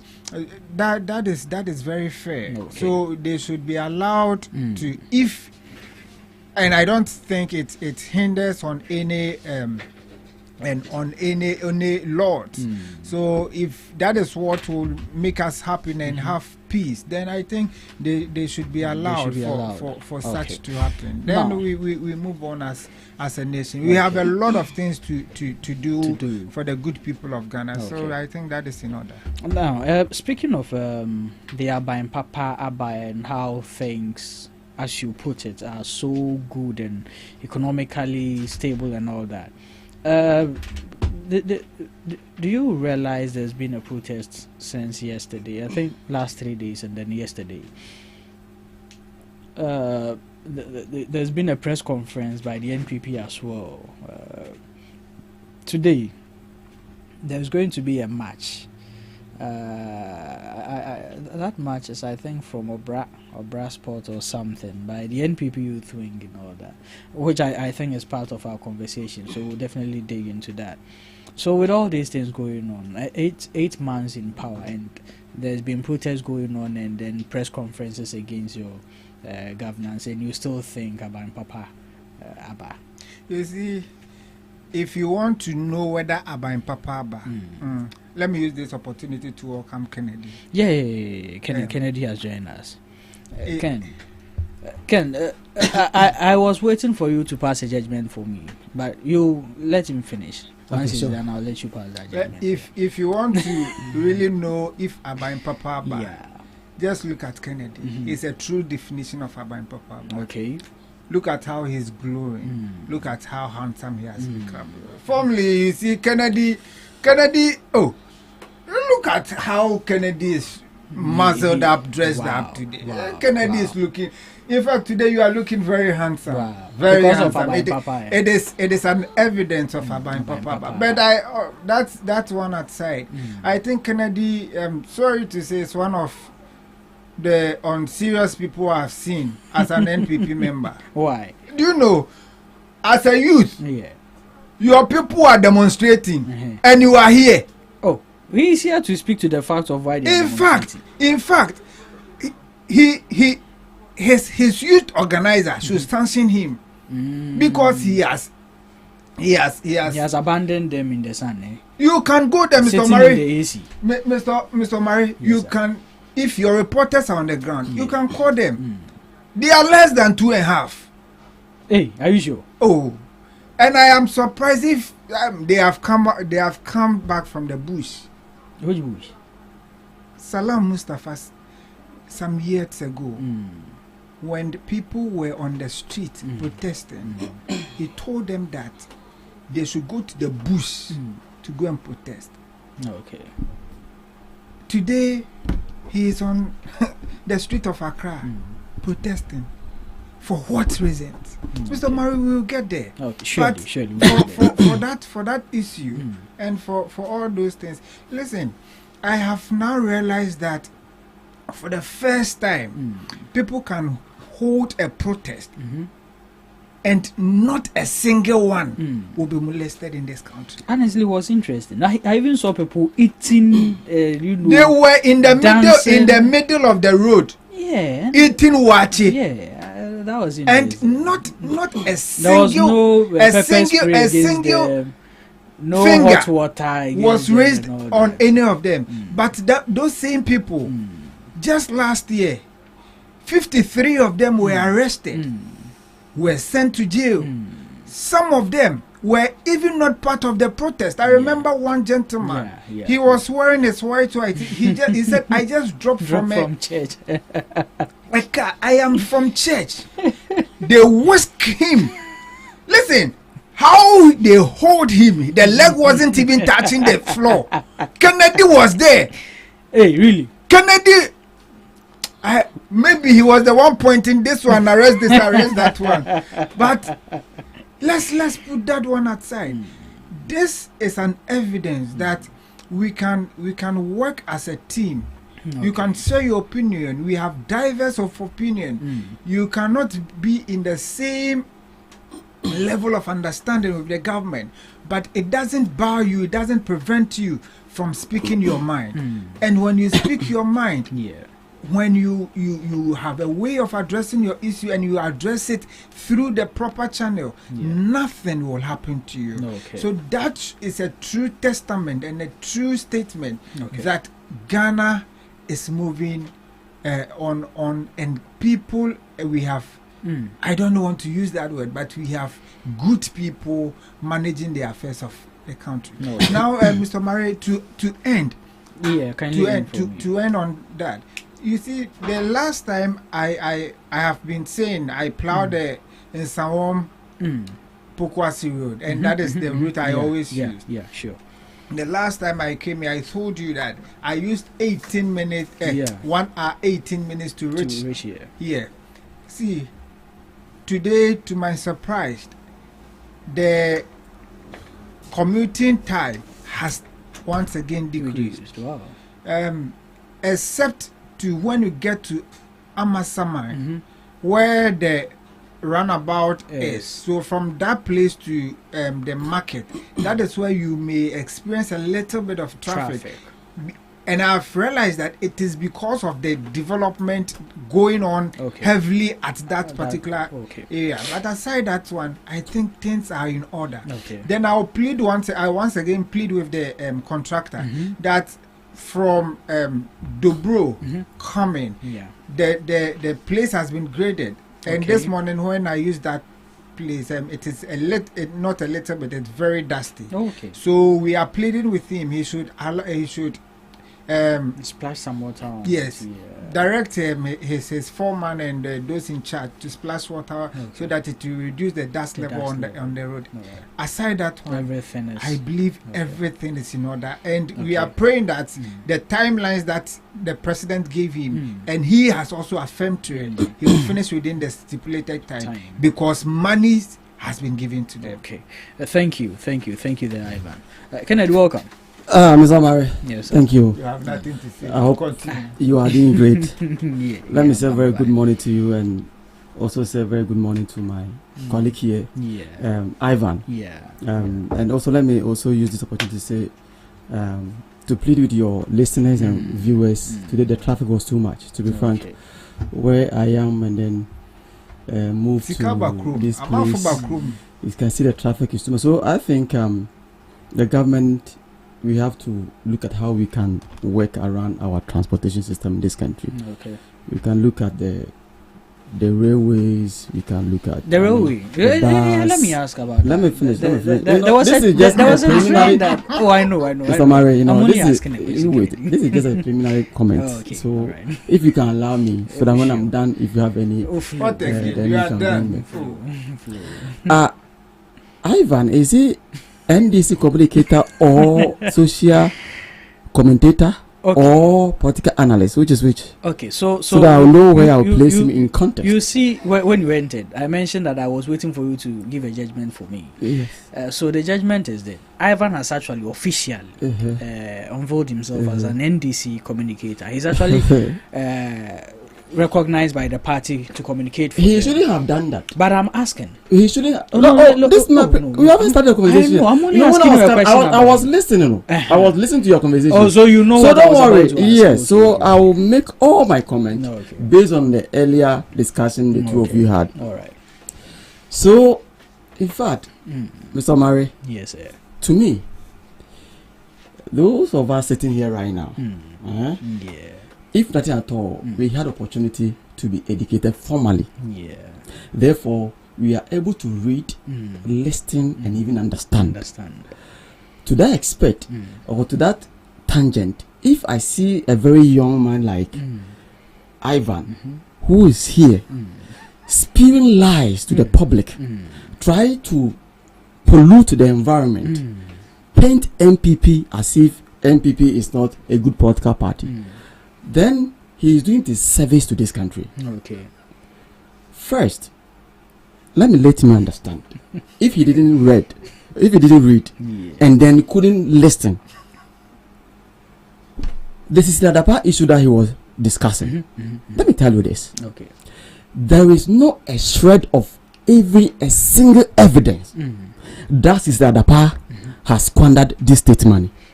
So she didn't squander. Wait, let me come. But he was trying to paint the picture as if he corrupted this country. She corrupted this country. Wait.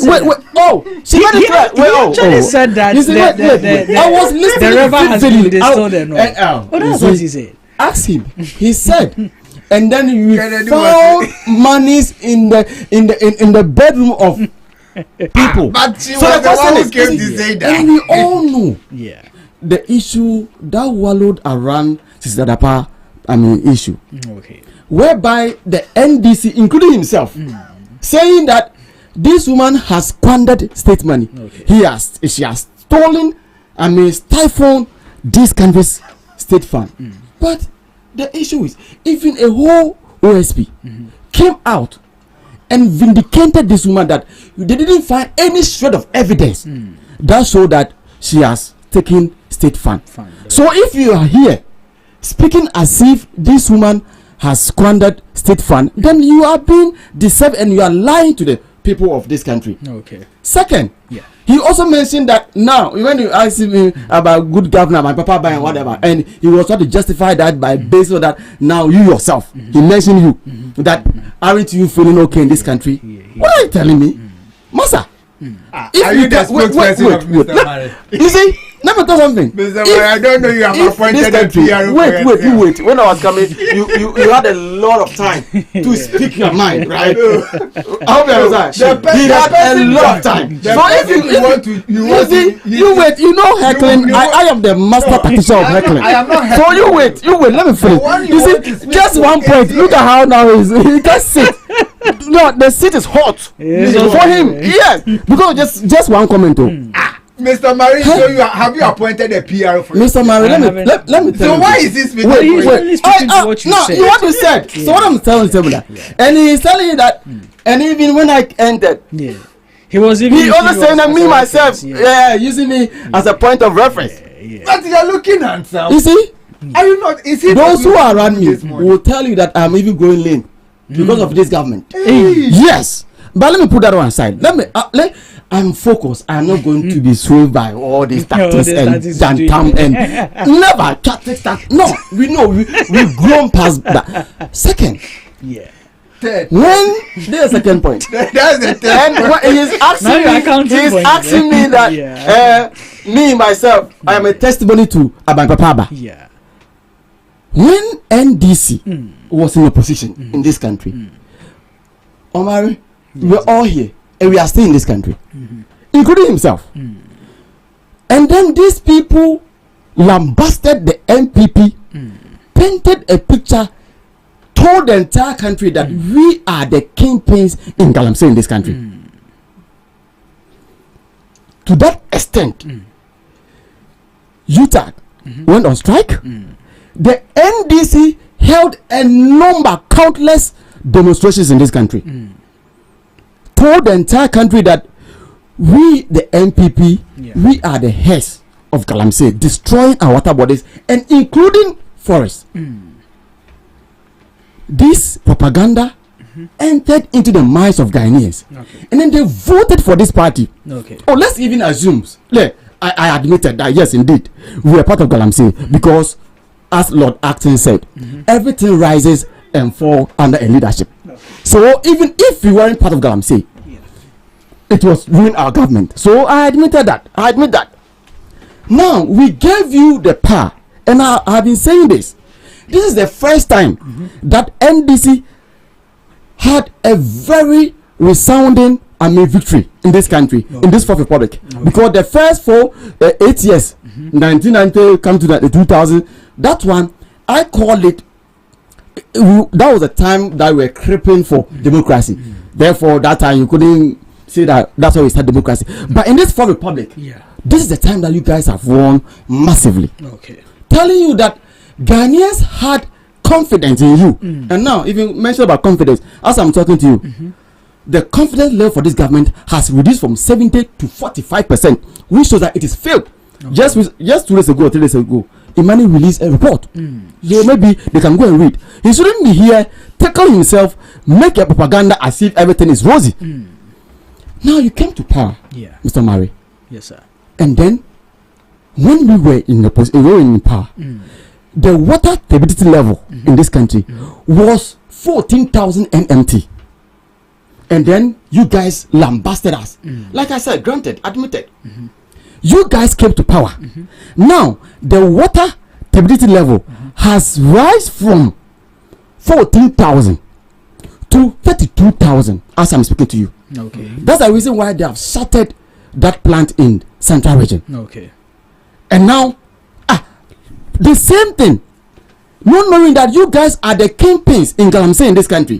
We are in this country whereby your party, the national organizer, Joseph Yamin, allegations came out that he is part of Galamsey, including the party vice chair, Abanga.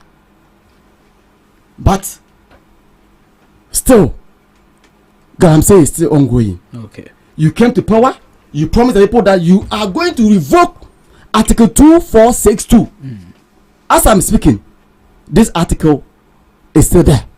And then you are sitting here telling me that, do you know the implication of this Galamsey to the life of people? You know, when it comes to Galamsey matter, let's put aside MPP and NDC because the dire effect or the consequences of Galamsey has a future implications which if you don't take care, you can't control. As we are here, do you know or are you aware that some people, those who are rich or the bourgeoisies, they are able to import water to just to drink. Okay. But the ordinary people like you and myself, how are you going to survive this? Sure. And when you were opposition, you said we should call for state of emergency.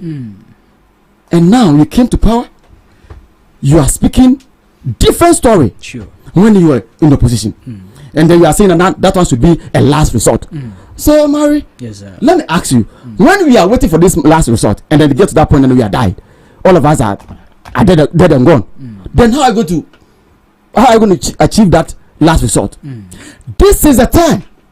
Because this Galamsey issue that we are talking about, if you don't take care, within a half a century, this country will be a very dire situation. So you shouldn't be there talking about that everything is rosy. You're telling me since your government came to power, the food that you used to buy in the market, has the price reduced? It's the same thing. The rent that you pay at the end of your listen for maybe 2 years or a year rent, has it reduced?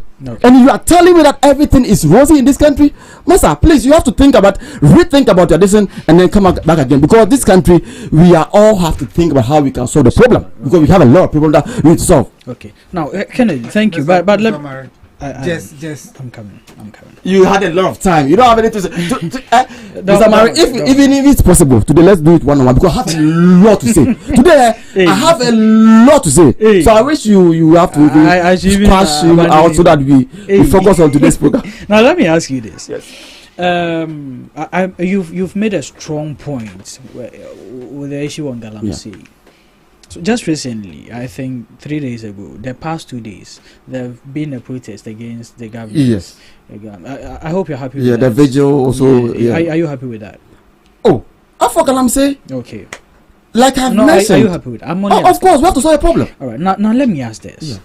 Last year, yes, when some people marched against the presidency in regards to Galamsey, the NPP, your party, said this is a sponsored action from the NDC. So can we say that what happened in the past 2 days was also sponsored by the NPP? Good. You see, the question that you just asked, yes, sir, you first ask yourself, when was that demonstration organized? Last year. Yeah. And now, when is it happening? And then what is the current situation are we talking about? Okay. 2024.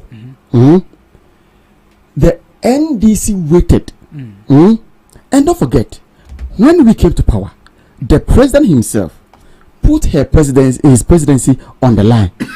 And you are wait. I'm answering. Oh, you wait. Mr. Mario, you wait. When you ask a question, I have to answer you. Okay, but I have to build my premise before. You are giving him that's the first. Please, when you speak of time, you of time. When I was coming, I was watching and listening. If you were here, you would have had same. You were late. That's why I understand. Yeah, I understand. You shouldn't be saying I have had a lot of time. But you had. But I just said it to you. You shouldn't repeat it. I just said it to him. Once we were coming here, he was sleeping with. I just said it to him. Once we were. Is it propaganda? He don't want me to build the point. He knows that what I'm saying, the people are listening. And it is entering into their minds. That's the reason why he's doing that. So when we came, we did that. That was the first, step that the president took. Second, you remember Operation Hot Galamsey, Operation Calm Galamsey. These were some of the things that we did. Yeah. To the extent that our government, we stopped all the even miners. The small scale miners, including those who were involved in Galamsey. Are you sure? Yeah, that was the first step we took. We stopped all of them first. Oh, you forgotten? You forgotten? No. When we came, and don't forget, that was when it even affected our voter outcome. The the primaries. Sorry, the parliamentary elections. We took that decision. Okay. This is a fact. Okay. Yes, that's fine. That's what we did. But the NDC waited around November. That was when they organized, these demonstrations. And they were sponsoring people to come out and do that. And because it was closer to election, that was the reason why we, the MPP, realized that, these people, what is happening is a state-sponsored, it's an opposition-sponsored demonstration. Action, okay. That's the reason why these things were happening. To the extent that by then, I was doing my coursework at the graduate level. I was in the house for more than 2 months, for almost 2 months, because UTAC has went on strike. But wait, let me finish. So wait, I'm coming. So that time was sponsored by the NDC to do that, and don't forget. And this time, wait.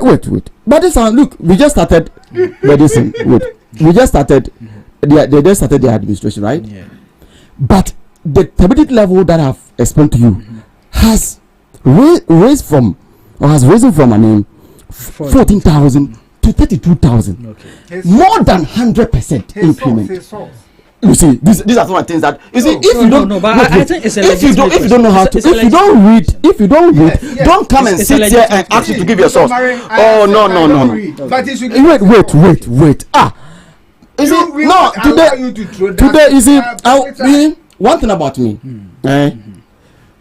is that when I come and sit here, and including other stations, you are prepared. I don't speak, or I don't go the tangent of the normal communicators who will just speak out of vacuum.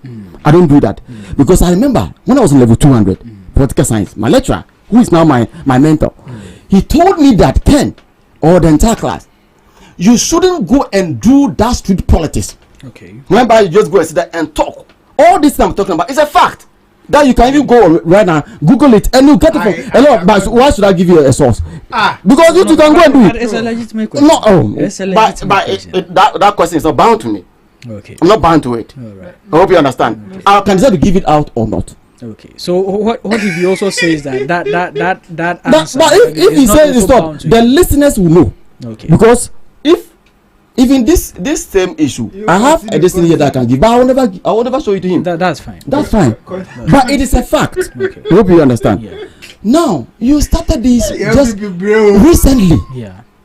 And the therapeutic level has risen from 14,000 to 32,000, more than 100%. Okay. Is what we are talking about. Okay. And you are saying that those who are now demonstrating or holding vigil, we shouldn't praise them. We should, because this is a canker. You see, all this that is happening concerning this, I'm saying, the implication aspect goes to the agriculture sector, and how to even raise, external, raising revenue externally, is going to be affected because don't forget, one of the angle that we're able to get foreign exchange into our system is through cocoa. Okay. Now this galamsey is destroying the cocoa, and people are cutting down their cocoa. And if it got to a point, if you remember, the world market, they were complaining about the beans. The cocoa beans. Yeah, last year. That last year, right? Yeah. That they have identified certain metals in the even our yam. Complain about it. So these are some of the things that we are going. But the issue is, let me be frank here. The galamsey fight goes beyond political, gimmicks, political solution. No. We can't do it that way. Okay. The galamsey issue is quadruple. The government has a role to play. The chiefs have a role to play. The individual themselves have a role to play. Okay. And businessmen. These are the four people. Okay. That's happening within the galamsey area. But when you were in opposition and you were condemning people, telling the people that NPP should go on state of emergency, or we should implement state of emergency, and then now you are in power. Now you are not ready to pay, and then now you are saying that. So this one is very obvious. And Mr. Mari, you see, at times let's try to do away this process of comparison, equalization, and that aspect. If it was wrong yesterday, it is wrong today. Exactly. So and please, let us know and solve it. That's what I was about to say. Because if what you just said, you make it seem like that was the first time someone has politicized the fight against Galamsey. But in 2016, yes, the NPP held 2 protests against the NDC in regards to Galamsey in 2016. Oh yes. So it started long before we know all this. But don't forget the demonstration that happened, the last demonstration that happened 2024 before the election, whereby Ralph and that's the one you say it was sponsored by the NDC. Wait, I'm coming. Oh, there's Ralph and then there's this man of Oliver. Hey, look at the situation that you have the constitutional right, the constitutional mandate to organize a demonstration. It is your responsibility. It's your right. But to the extent that you were doing demonstration towards Galamsey in front of 37 military hospital, because they were wait, let me finish. See, blocked the road. Let's not even to the extent that someone. So that is the reason why. So after the Galamsey, the demonstration itself was not a bad idea. But to the extent that blocking the road. Listen. No. If that's part of the story. So wasn't it part of it? The entire story is this. Was it okay? The entire story is this. You see where the vigil was being held in the past 2 days. That was where these people wanted to be at. The police blocked them to come to get even beyond 37. That was why they waged there. So let's not make it seem like they intentionally stood there. Let's try to be kind of Mr. Amari, can I have my circumspect here? Wait, I'm circumspect. Oh, come on. Oh, you spoken. He has said a lot of things so the issue is yes. Now where they're doing the vigil, Mr. Amari, it's just that place, just a small portion. But look at the number of people that came last year for the demonstration.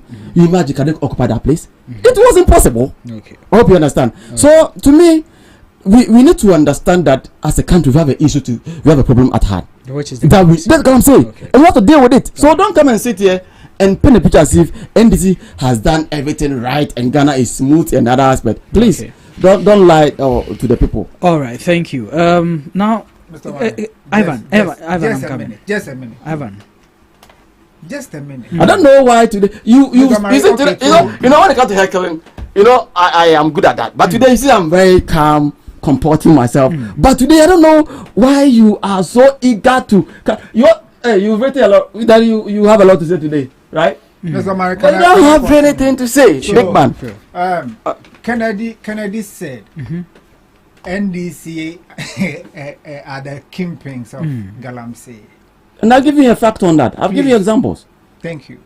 So I want him to know that yet, if even there is anyone in NDC who has been involved in Galamsey, the presidency has mandated security institutions to make sure that they conduct investigations. He has referred those people. Those people have been referred to the proper authorities for investigation to be conducted. Okay. We were in this country where the woman organizer, and she's still the woman organizer of NPP, Kate Jemfua, had her machines bent at the Galamsey site. The president did not cough on that. She is even not a kingpin of Galamsey. We are in this country where Professor Frempong Boateng report mentioned a lot of people, including the General Secretary by then, John Buadu, said party yesika into Yebetu Galamsey. Was the president not there? We were in this country where the president, the same Professor Frempong Boateng report, made mention of me, my member, my MP, member of parliament, Frank Esedu Bekwin Protozwa. He was mentioned in that report that he is involved in Galamsey. The Flagstaff House, people are there. The chief of staff by then, there is a report out there that the chief of staff children. 1 minute is up. Let me wrap up. The chief of staff, her children are involved in Galamsey. Chairman won to me.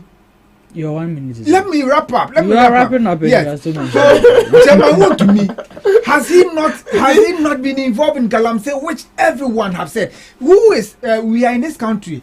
Erasmus Asaridonko. He is one person whom we should give credit to when it comes to issues of Galamsey. Yes.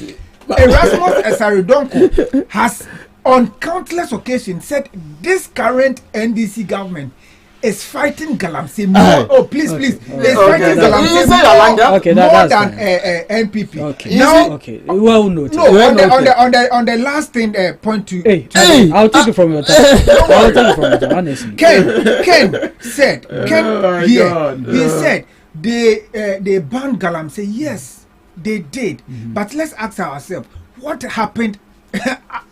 The aftermath of it. We were in this country when they banned Galamsey. It means illegal mining and all illegal mining activities was halted. And we know that for legal mining, we know the number of ounces of gold we get from there. But we were in this country where that particular year, which was 2023-2024, when the Galamsey was banned, in Ghana.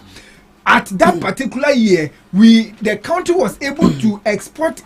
That was the year that we export the highest ounce of gold in this country. What is Ken telling me? Okay, he should come back and come again with you won't allow him to lie today. Mr. Mari, Kennedy, no. Mr. Mari, to be fair, if you want to say anything, you pitch it into your no problem. BBC celebrate. Listen. Yesterday was a celebration of the Founders Day. Yes. The Founders Day. The apostrophe is very, very important and critical. For some years, we all grew up celebrating Founders Day as one person, who's Dr. Kwame Nkrumah. And for some reason, some few years ago, it was changed into celebrating a number of people in regards to what the president then thought they were all part of what brought us our independence, and so it shouldn't be on the shoulders of just one person. Now that is just by the way, but this ceremony going on, we are celebrating this person because of his achievement, his visions and all, something we think or we all believe that was going to put Ghana on the highest pedestal of development or achievements as a country. We keep celebrating him, but his ideas and his visions are not something that we see being manifested year on year on under government or under governances.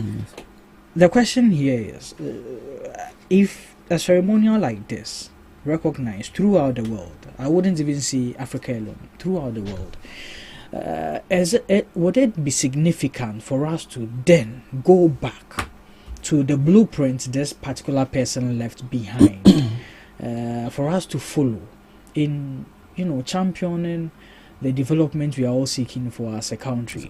There's been an argument that yes, that is a good call, but then also every president has his own vision, and so we can't really stick to somebody's vision as the entire rightfulness of what the country needs. Probably someone might also have a better idea than what he left behind.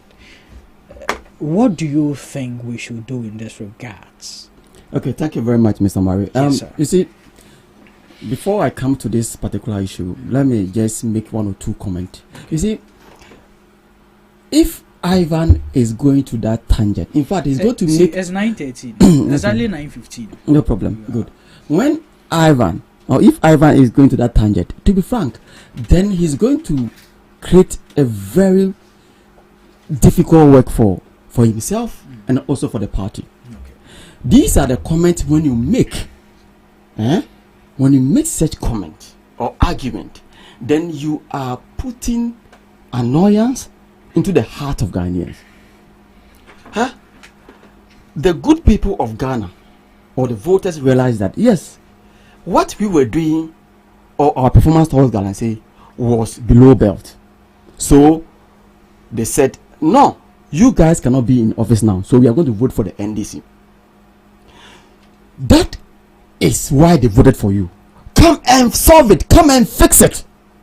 It is not a matter of coming and do comparison mentioning Kenjefua. What are you talking about? You are saying that Kenjefua, her excavator got bent, and so what? And does it mean that we are still in power? No. That is why the people of Ghana voted for you in power. We have a president who gave order that the security should move from forests, rivers, and get those who are involved in Galamsey. You people, your party organizer, who is not even in government, stood up and ordered the president to call off these security people. And then you are here talking about Kenjefua. Really? You see, these are some of the issues that when you say it, then the voters are saying that you are playing with their minds. All that we need is solve it, fix the problem. Now, Mr. Mary, let me now come to what the topic for today. Okay. Dr. Kwame Nkrumah, I think his legacy will live forever until Jesus Christ will come. I hope all of us here are Christians, so let me, I'm free to use that. He is not only, a leader, but he was also an academician, or he was also in academia as well. If you read most of his books, you will really understand that he was a leader who wished better for Ghana and, for that matter, Africa as well. His vision went beyond Ghana. But I always say that it was unfortunate that he came at that time, because by then those around him couldn't envision what he was seeing. But Mr. Murray, what was the main vision of Dr. Kwame Nkrumah? It was so simple. Dr. Kwame Nkrumah's vision was self-sufficient. How we should able to depend on ourselves than rely on people. He needed a Ghana or a country that we could have manufactured, produce a lot, and even export some of our products. That was his vision. So, based on that, he embarked on industrialization. Now, Mr. Murray, when NDC came to power, let me even start from the time of the PNDC down to the NDC, couldn't continue the vision of Dr. Kwame Nkrumah. Okay. But when we came in 2016, even we started in 2000, but I will come back to that. But in 2016, when we won power, and officially started in 2017, the MPP government continued the vision of Dr. Kwame Nkrumah by embarking on one district, one factory. Because that is the only policy that can help you to produce a lot, process what you produce, and then being able to export them. When we came to power, we embarked on this vision.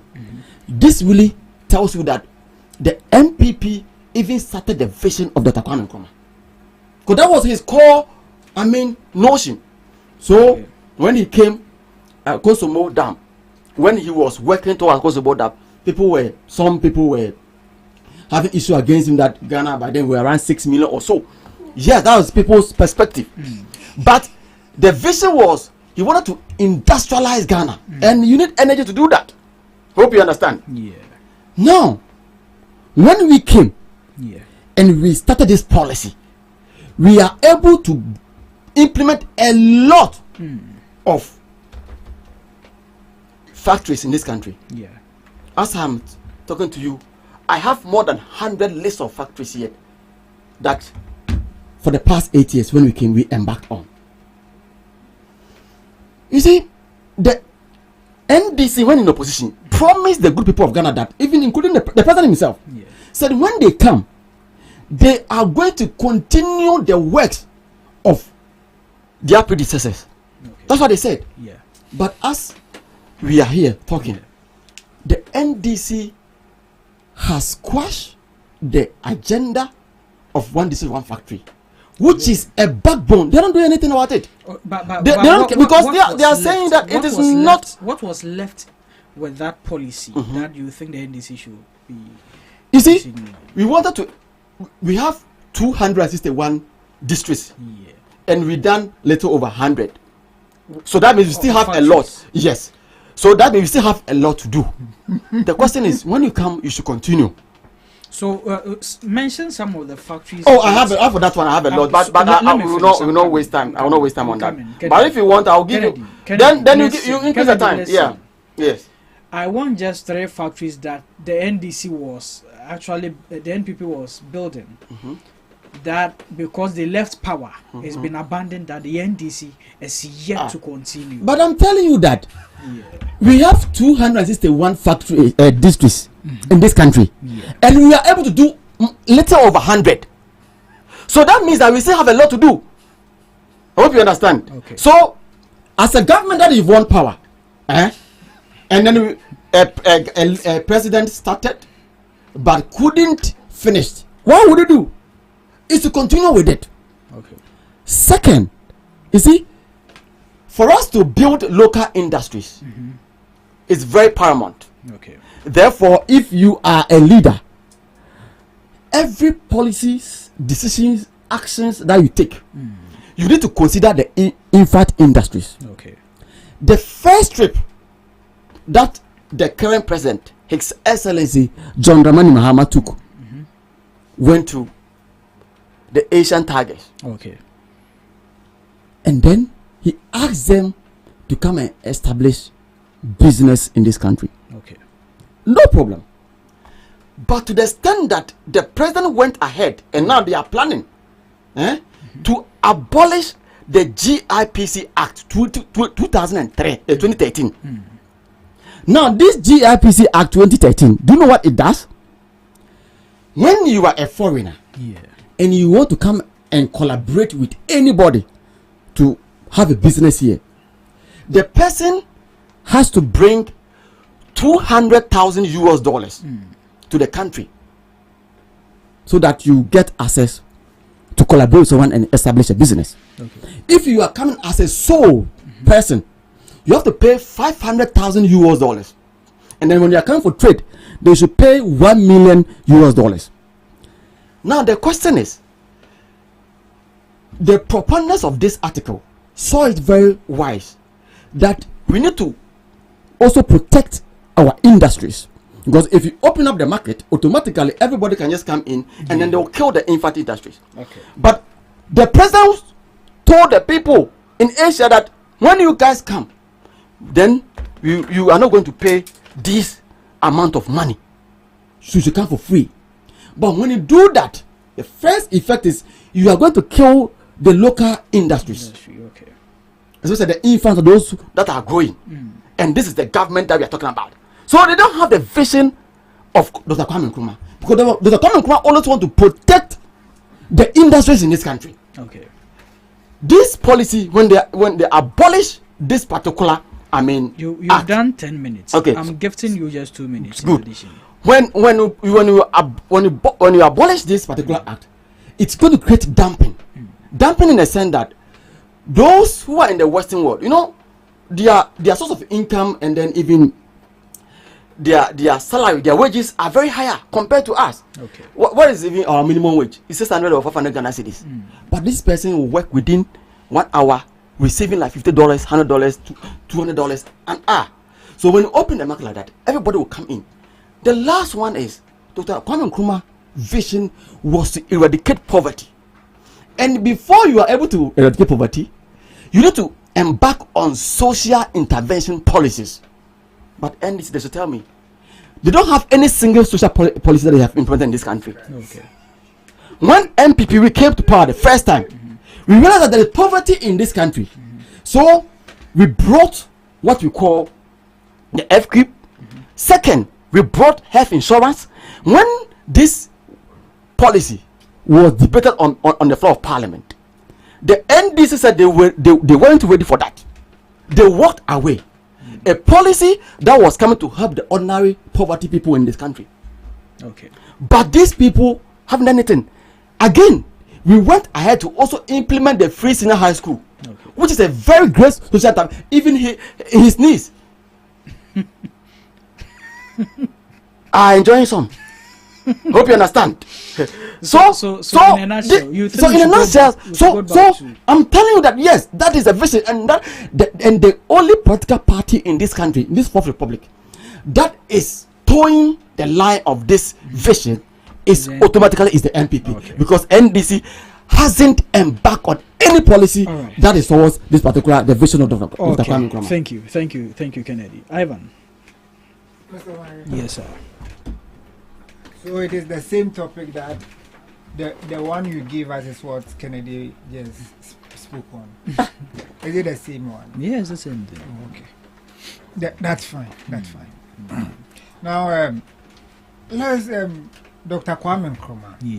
Yeah, his blueprint. We should adopt his blueprint. I believe that is the summary of the topic. Yes, Dr. Kwame Nkrumah is an astute person. From where he began from, in Nkrofo, where he was born, his ambitions, where he was able to, he managed, had scholarship. He went to the US to study, where he mobilized people and started preaching about liberation of the Pan-Africanism and all that. Where he started those advocacy, and he went to the London Business School, the London Economic School, and he did a lot of things over there. That was where the UGCC by then saw potentials and said this person can help us in our quest to achieve independence as a nation. So that was when they invited him to Ghana and they started working as a team. But let's ask ourselves, what made Dr. Kwame Nkrumah to break away from the UGCC? I believe the Bible says, can two walk together unless they agree? It means their visions were invariant.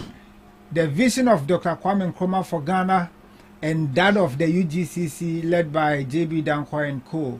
was at variance. They were at par. Whilst Dr. Kwame Nkrumah was thinking of self-government, we having independence as earlier as possible, they were finding ways of manipulating the system and believing that, when we are able to do this, we are going to amass wealth for ourselves, and we become the elite of the society, and the ordinary people would see us and be bowing. But Dr. Kwame Nkrumah did not have that intention. He saw that we are the same and we should move as entity, so that we move as Ghanaians. Now, when all these things happened, it led to we having independence as a nation, and that is where we cannot attribute the successes of Ghana's independence without mentioning Dr. Kwame Nkrumah as the founder of Ghana, because way before he became the prime minister, he built the Infantman Guild, where he named it.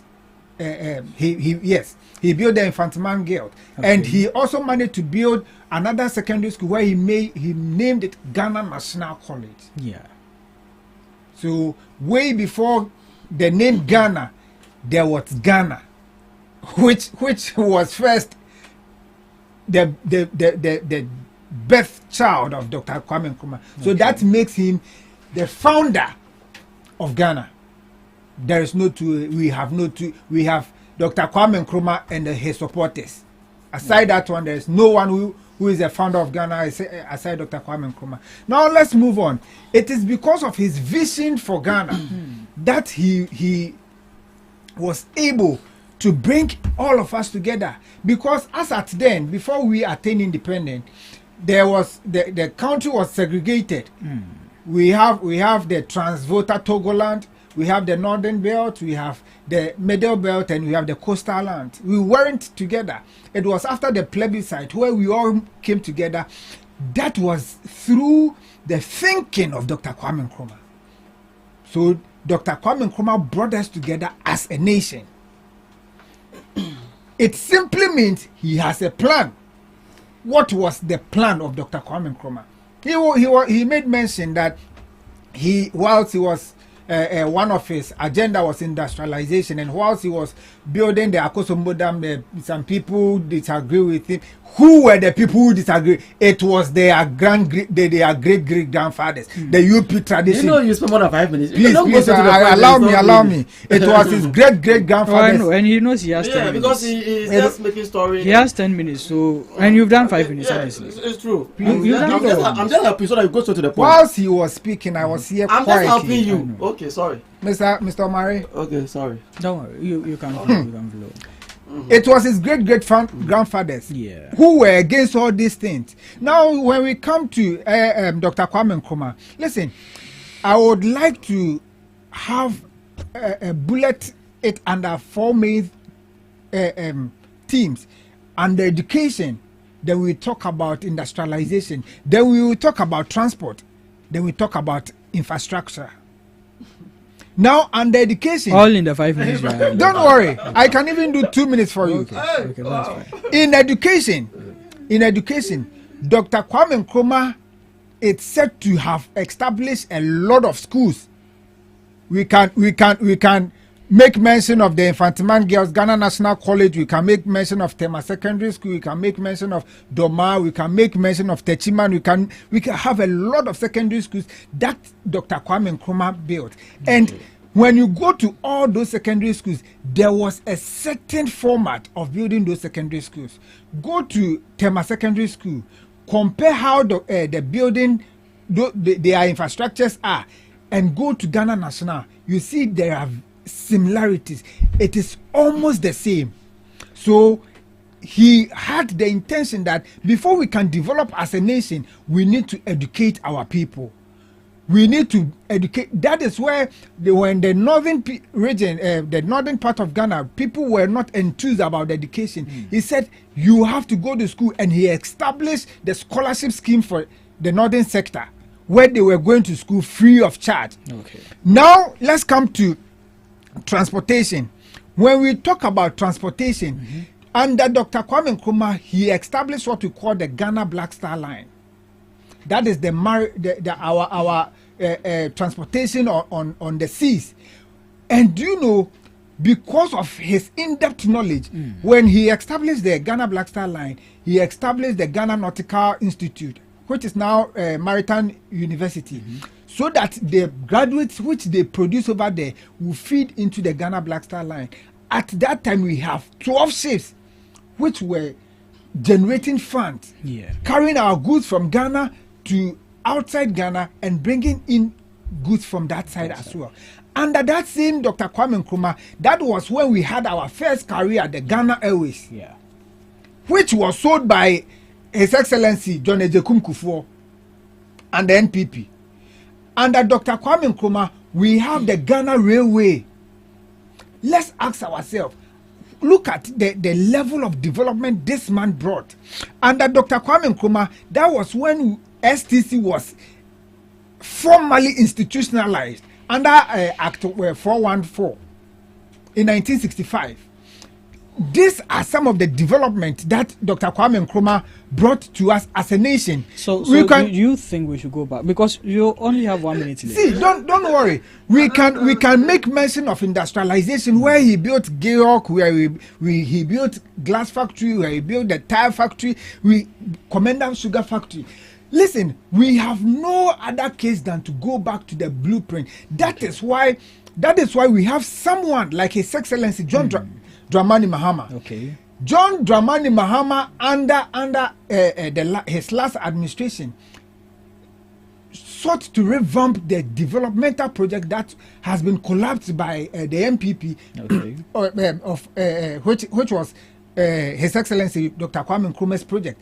He sought to revive the shoe factory in Kumasi.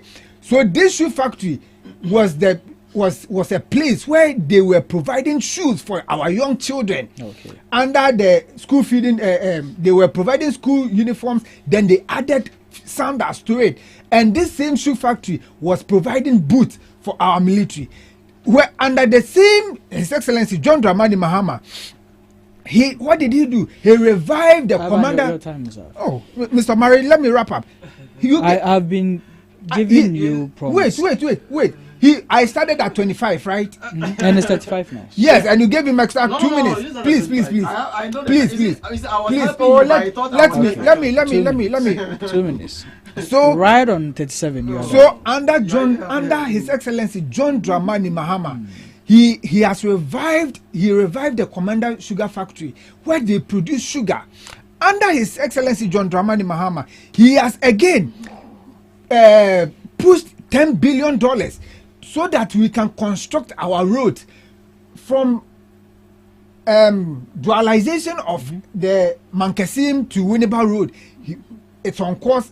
Under the same John Dramani Mahama, we are constructing the Adenta Dodowa Road. Under the same His Excellency John Dramani Mahama, the Adan Aflawo Road is still being done. Listen, we are to follow a blueprint, and the blueprint of His Osadifo Dr. Kwame Nkrumah is what His Excellency John Dramani Mahama is doing. He is someone who is ready to build Ghana. Let's look at his plans for Ghana. Under His Excellency John Dramani Mahama, what has he done? He has made sure that we are able to get a national career. We are able to. He hasn't done much more than you did. He hasn't. You see, you are still interjecting. Under His Excellency John Dramani Mahama, what have we done? He has been able to set up a committee so that we will be able to get a national career. What the NPP government collapsed. All right. His Excellency John Dramani Mahama is bringing it back to bear. Okay, now let me prompting you. Let me land on this. You requested for 2 minutes. I've given you the 2 minutes. Mr. Murray, let me land on this. Let me land on this. His Excellency, please. His Excellency John Dramani. His Excellency. Mr. Murray, there is something I mentioned earlier. Let me land on this. His Excellency John Dramani Mahama. There is something I mentioned. Has done something very wonderful. Your microphone is off. Now listen to what I'm saying. His community day in my earlier submission on the topics, I brought about something that is going on today, which I asked you of if indeed there is a Papa about all these things, will it be going on? But let's look at the NPP Youth Wing, inspired by their national youth organizer, right? Salam is your youth organizer. Yes. They are marching today, and I have you mentioned some 2.5 people. So there are many. I will be going somewhere now. I'm even thinking of where to pass. The traffic is serious. Now the youth wing of the NPP is marching today against state-sponsored harassment and abuse of power. I would want Kennedy, who is part of this youth, to brief us about what they mean by state-sponsored harassment and then abuse of power. Yeah, Mr. Murray. Yes, sir. I remember the first day that I entered your studio, I explained how democracy destroy in every country. If you remember, every country is governed or is being managed based on the constitution. We have different types of regime in this world. We have even the democracy itself. We have two main types.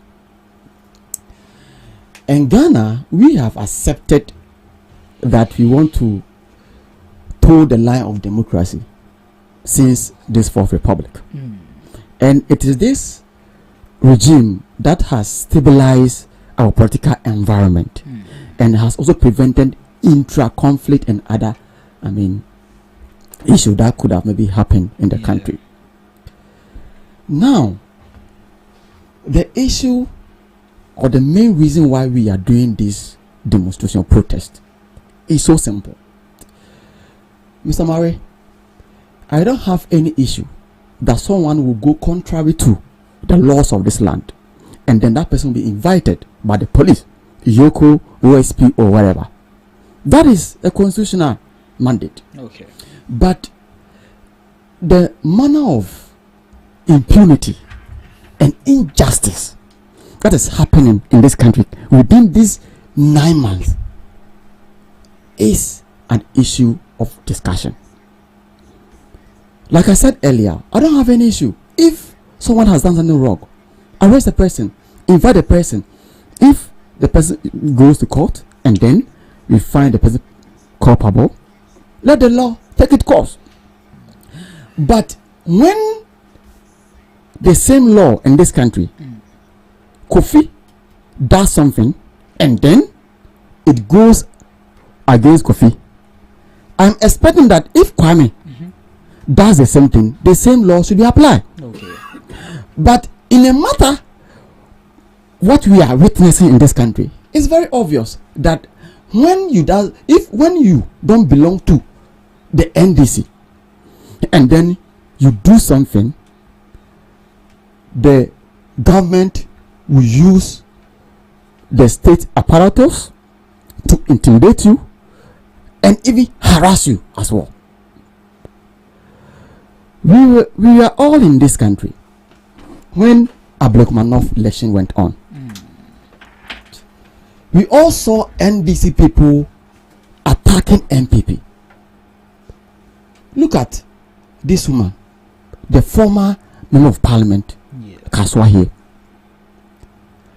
She was even a former minister of state. She has served this country. But the NDC attacked this woman, in fact, beat her miserably, anyhow, without showing any mercy. It came out that there was the NDC who let me finish. Maybe you take that it's not them, but that's how I see it. Because when after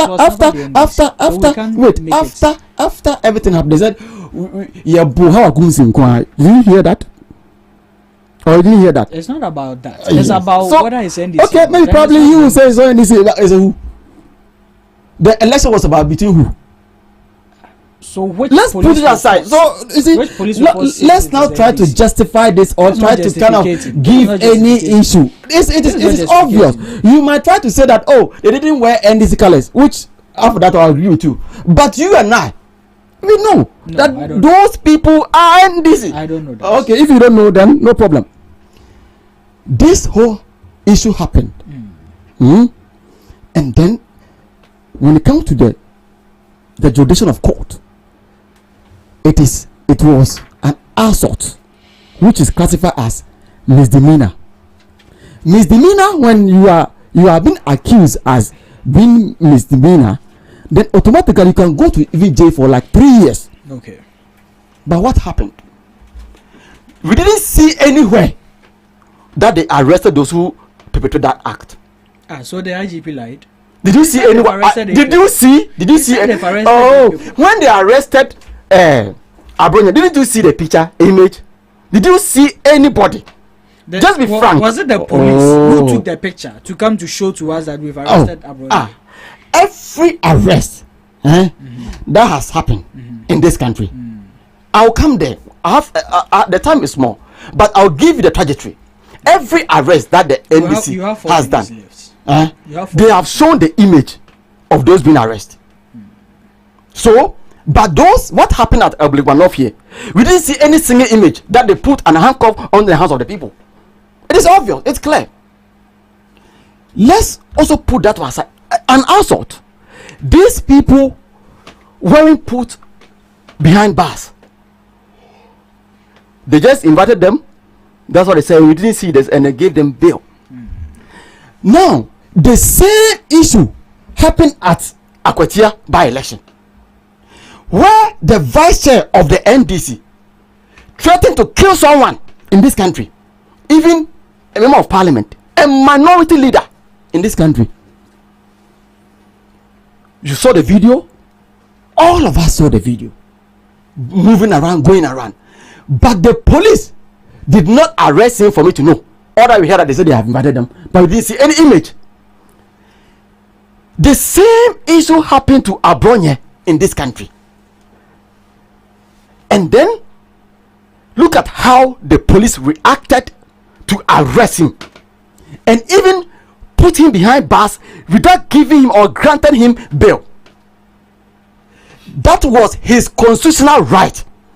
Because as a Ghanaian, no crime in this country, even including murder, is bailable. But the NDC orchestrated to leave Abronye behind bars, and to the extent that when you even read the ruling of the judge, to be frank, and at times I ask myself, is this the Ghana that we are all building based on democratic tendency?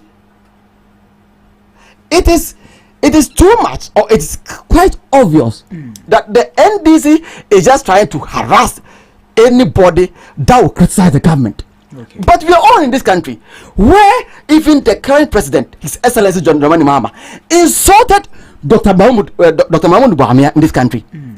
But the government didn't do anything. We were all in this country where a journalist insulted and said, not even insulted, cursed the president, saying that the president should die. No police arrested a journalist. Okay. We're all in this country when the NDC were singing that the Akufo-Addo should die, the president, His Excellency, but no one arrested anyone. Okay. But we have seen number of cases that the NDC is using state machineries. They have weaponized this institution to capture, to silence everyone in this country, and it's quite bad. Look at what they did to Adeda Kumi. Adeda Kumi said, "You guys are embarking on removing CJ, but those who are involved in this particular act, I've seen these people at a particular restaurant." That's all that he said. He was there unaware.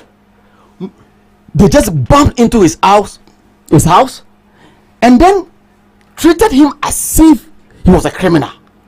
To the extent that I heard that his wife was pregnant, and then to that the wife even lost the baby in the womb. Okay. If you act in this way as a country, then what are you trying to tell us? Look at how they deliberately, removes Tokonu, the Chief Justice.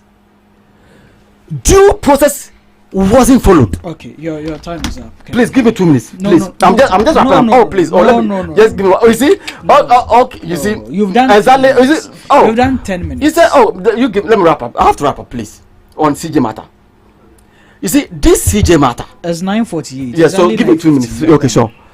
This CJ matter, due process wasn't followed. Okay.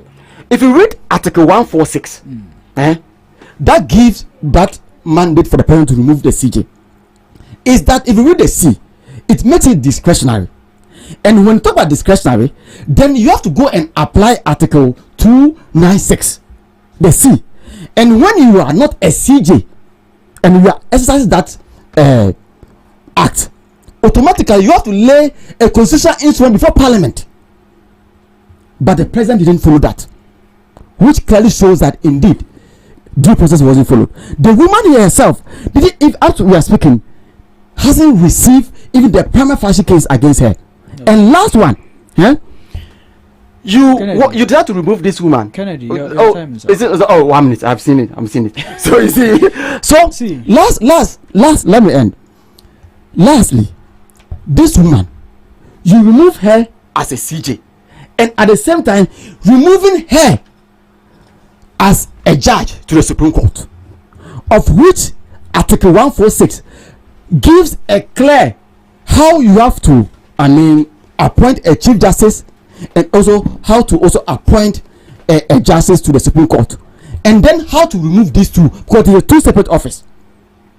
So, in wrapping up, what I want to say is that the NDC is just trying to kind of manipulate, intimidate anybody that will criticize the government. But we condoned all these situations when we were in government, including your president, when you insulted the Dr.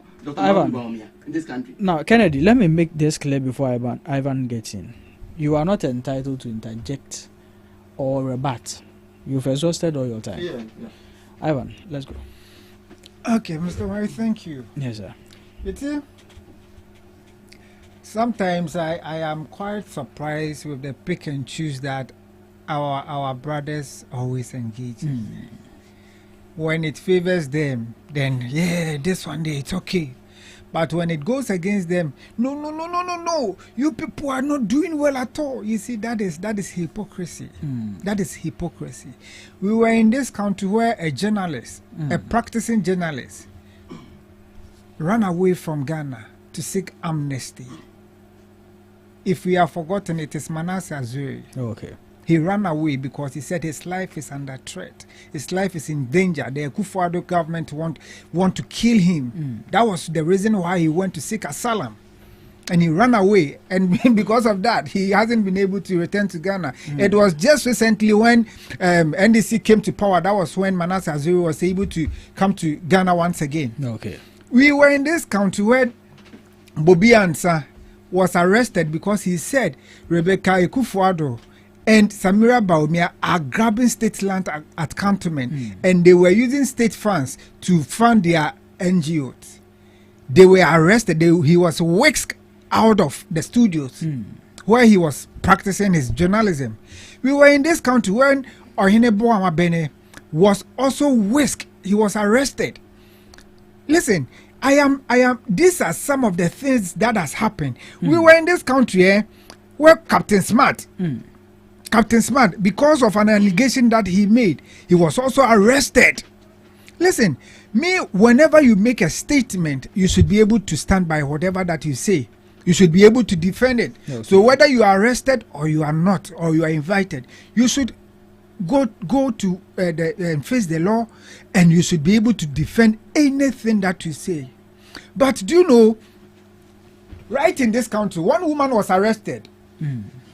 Her name was Salamatu Muhammad. Salamatu Muhammad was arrested because he wished the death for the president. That is bad. Why should you wish the death of your fellow man? But this woman was arrested and was in prison in this country. This happened in November 16, 2022. It happened in Ghana, right here. So what are we saying? What are we saying as a country? What is the NPP going to protest for? Because someone has said something arbitrarily. Someone has said something against someone, and for that purposes, the person has been arrested. Is that the reason why they are going to protest? Then why did they not protest when Manasseh Azuri and Salamatu Muhammad and Ohinebo Amabene, Captain Smart and the likes were also arrested? Why did they not follow that suit? Listen, Mr. Murray, we were in this country immediately after NDC lost 2016 elections. The NPP started harassing any NDC person who was a government appointee, from the likes of Erica J, who was taken to the BNI headquarters by then. who stayed at the BNI headquarters for 4 solid days without even food and water. This gentleman who was at the BNI headquarters, no one even attended to him. His lawyer by then was Edwigi Tamakulu, was moving up and down pleading that his client should be attended to, but they never mind. We were in this country when John Jinapo, he was a deputy minister by then. When NDC lost power, he was arrested at the dawn where he was sleeping with the children and the wife. He was arrested at gunpoint. Who protested that? Listen, government institutions are doing their work, and if they are doing their work, we shouldn't impede on whatever they are doing.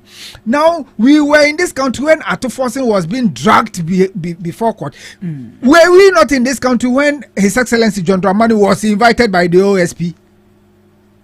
Were we not in this country? Okay.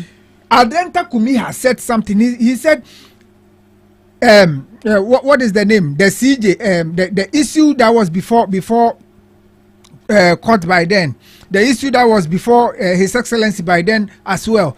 The judges involved have met Tiger Sorry, and they are scheming on how to unseat the CJ by then. How do you do this? How do you say this? And you have been called to come and prove, and you said they are molesting you. We were in this country. Let me ask, the statement that Abronye said, do you think it was in good faith?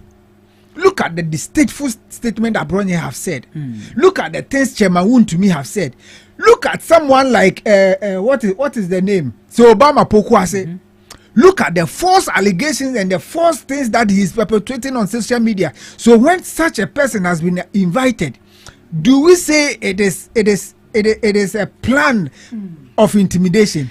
Is Kennedy not speaking his mind? Okay. Has he been arrested? Let me ask Kennedy over here. Has he been invited by the police? Okay. Don't we have a lot of people speaking their mind on radio and TV? So you don't think this protest is very valid as to what they are calling harassment and abuse of power? Have I not listed people who have been harassed before? Where was Salam? If we should base on that should be equalization. No, it is. I'm only looking at the fact. If it was wrong then it should be wrong today. But then, are you saying because they did that, then today too, that's the same thing you are doing? Mr. Omari, yes, sir. Mr. Omari, yes, sir. If you have said anything and you are invited, is that harassment? If you sitting here, when you insult the IGP, when you insult the president, and the president feel that you have defamed him, and by so doing, they invite you to come and respond to questions, is it harassment? Salam, what have Salam not said in this country? Have someone arrested him? Have Salam Mustafa, the one who is leading the protest, who has arrested him in this country? No. But he has said a couple of things. If someone feels defamed and the person asks for the laws to be applied to you, I don't think it is harassment. Okay. Listen, we are in this country, we should allow institutions to work. Okay. If you are ready to speak your mind, be ready to face the consequences of it thereof. Okay. So if I am here, if I speak against any government official, if I speak against any former government official, and the person feel defamed, the person can call for my arrest. Okay. Now we were in this country.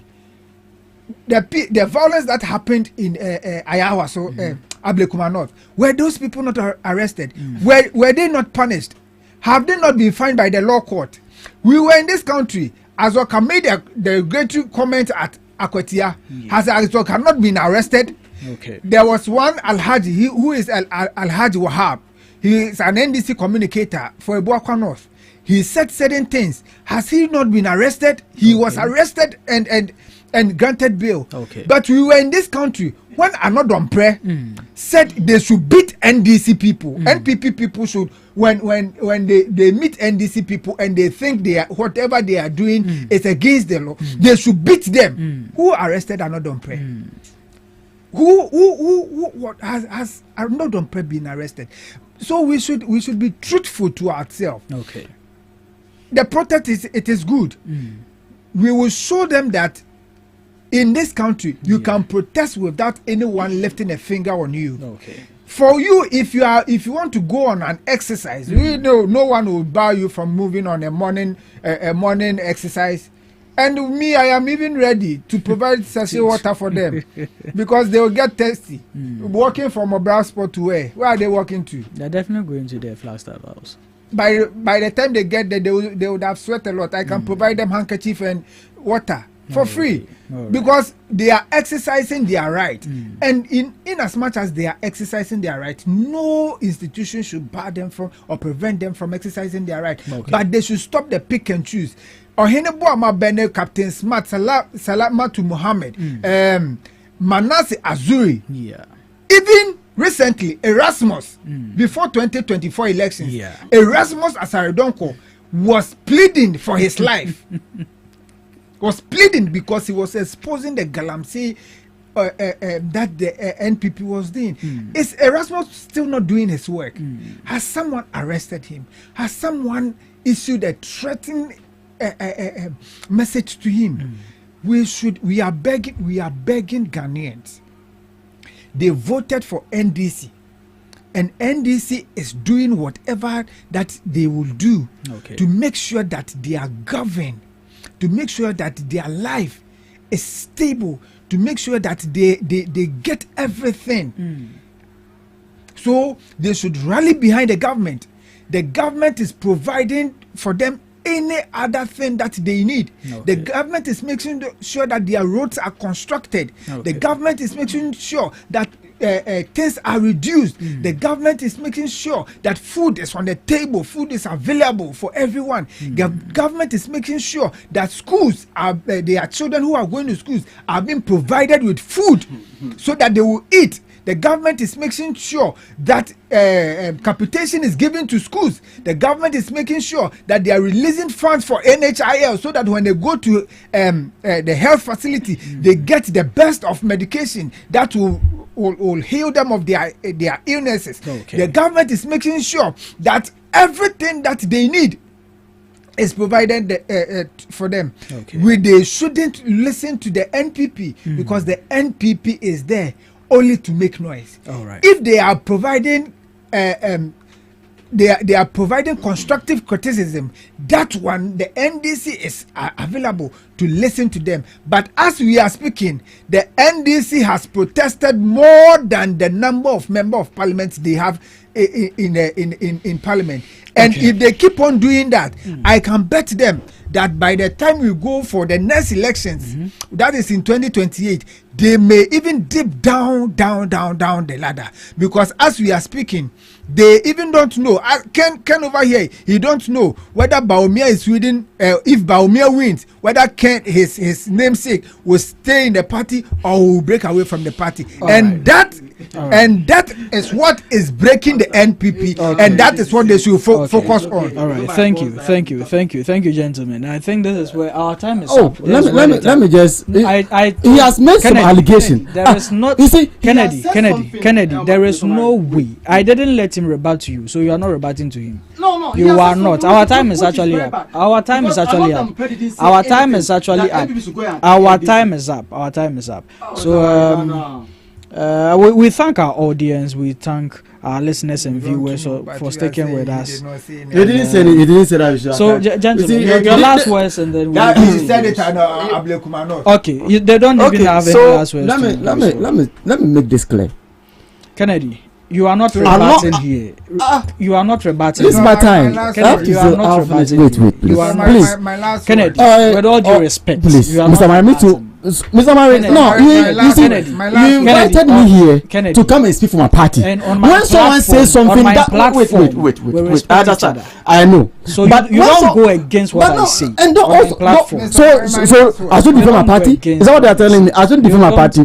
No. So I shouldn't defend my party. Our time is up. I understand. I'm asking. So I shouldn't defend my party. Okay. Because no. If you do this, then it's like you don't want me to come to your show again. Because the person has said something against my party, and then you are saying that. Let me use this opportunity to thank His Excellency John Dramani Mahama for the wonderful things that he's been doing for the Ghanaian populace, and use the same opportunity to thank the National Communication Team, right from lawyer Sami Jenfi through his deputies and our bosses at the various regions who have always been giving us the support and have been helping us and aiding us to come and defend our government. Okay. We are promising them that we will do our best, and whatever that it takes to retain power, we will do our best to retain power. Right. And we are wishing the Ghanaian people that we are praying to them that they should support the government, because the government is there to help them. All right, thank you. Kennedy, any last words you would want to put out to your party folks? Mr. Murray, let me make this clear. I'm not done. I didn't say anything. Kennedy, this is my last word. You said my last word. So let me, Mr. Murray. This is very disrespectful. Mr. Murray. No. This is very disrespectful. Mr. Murray, you are disrespecting me. Mr. Murray, no. If you say something and then Ivan comes back, oh no, Mr. Murray, how am I going to manage that? No. He has said something against my party. We are done with the topics. We are done with the topics. Yes, I know. You are just. But I'm not wasting my time on that. But I'm saying that what he said is not true. Kennedy. That's what I want to make it clear. Kennedy. I hope you understand. Then let me now go to my last comment. That the MPP we are embarking on, a demonstration today. All that we are saying is that we should come out. We should come and from here. I'm going straight to join the demonstrators. Yes. Do you think I'm not going? But you should join. You said you buy water for them. Yes. You said that. Me, I can wear this. No. Provide them with water. Anyway, do you know if I have a bag here?